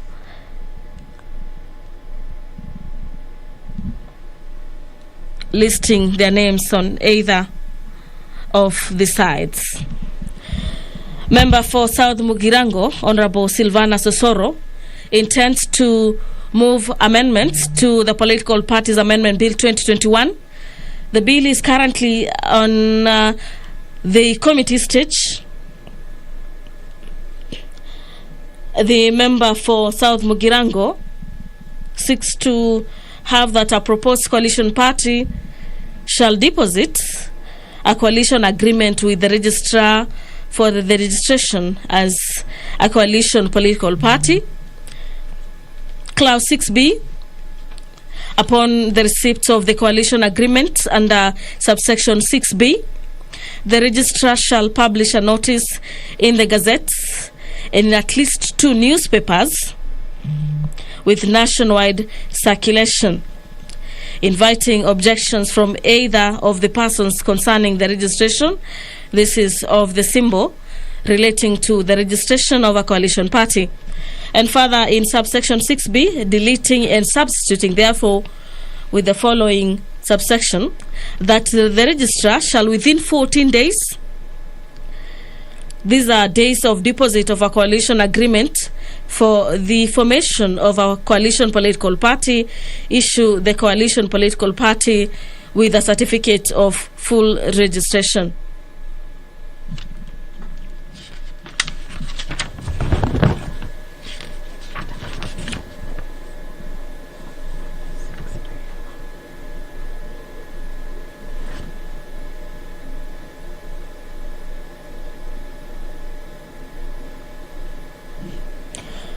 Previously, the provisions provided that the alteration contemplated under Section 1 shall be dealt with in accordance with the constitution of the political party, and the political party shall inform the registrar in the manner in which the objection was dealt with. And whether the registrar is satisfied that the political party has compiled the provisions of this section, the registrar shall, within 14 days after the notification, this is under Section 3A, notify the political party in writing that the change, amendment, or alteration has been made to the constitution of the political party.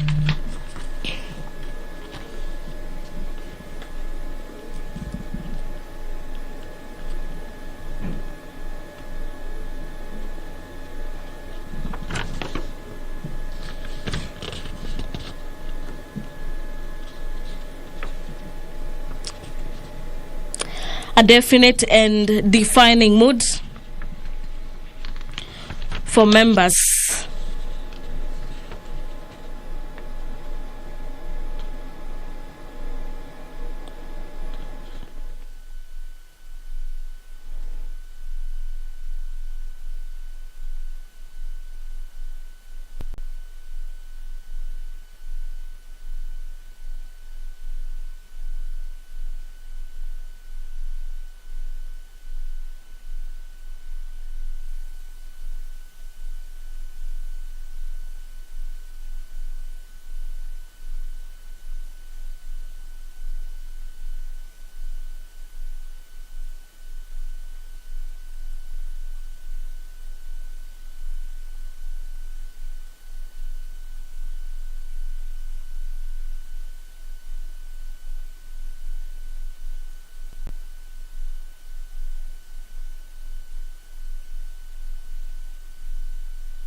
You have the numbers. Go and sit down.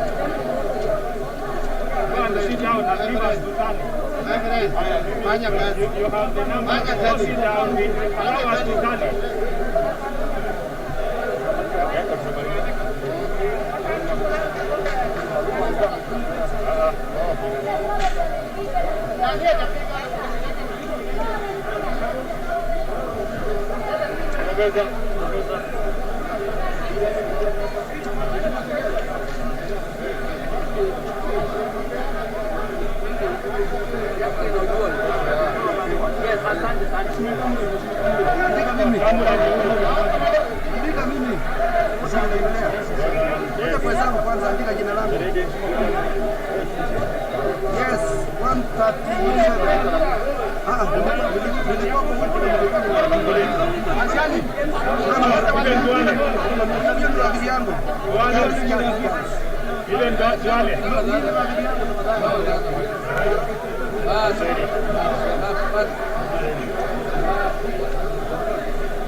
Nimeandika already. Mimi ndio number 1. Relax. Nimeandika.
Honorable members, kindly resume your seats so that the tellers can go to the bar and come and report the result. The tellers, honorable members, kindly give the tellers leeway so that they can come and report.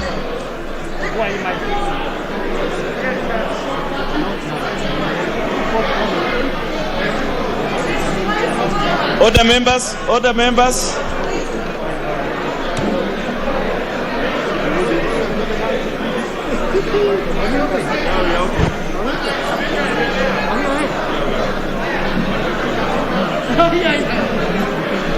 The Honorable Tiren and the member for Tintret.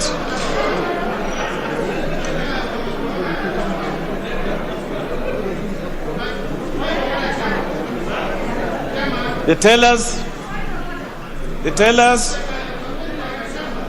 proceed.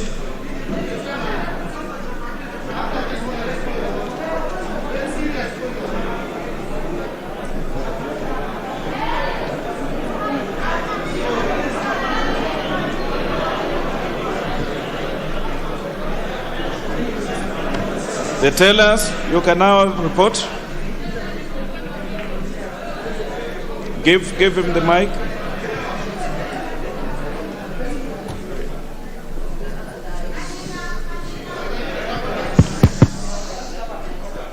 Honorable Chair, the results of the division on the clause 5 that be amended as proposed by Honorable Aden Duale.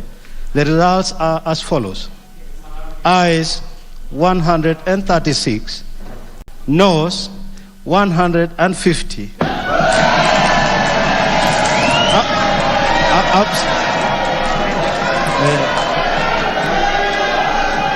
Abstentions nil.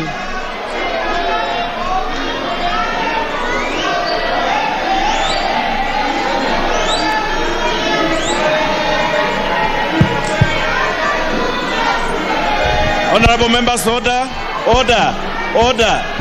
Honorable members, those members who are dancing, we have a long way to go. Why are you dancing when the music has not even started? Sit down. We have 100 clauses to go. Why are you dancing about one clause? We have a whole day to work. Honorable members,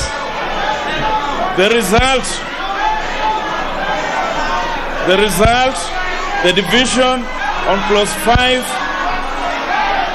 to be amended as proposed by the Honorable Aden Duale.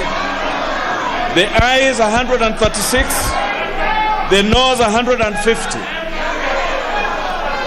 The noes have it.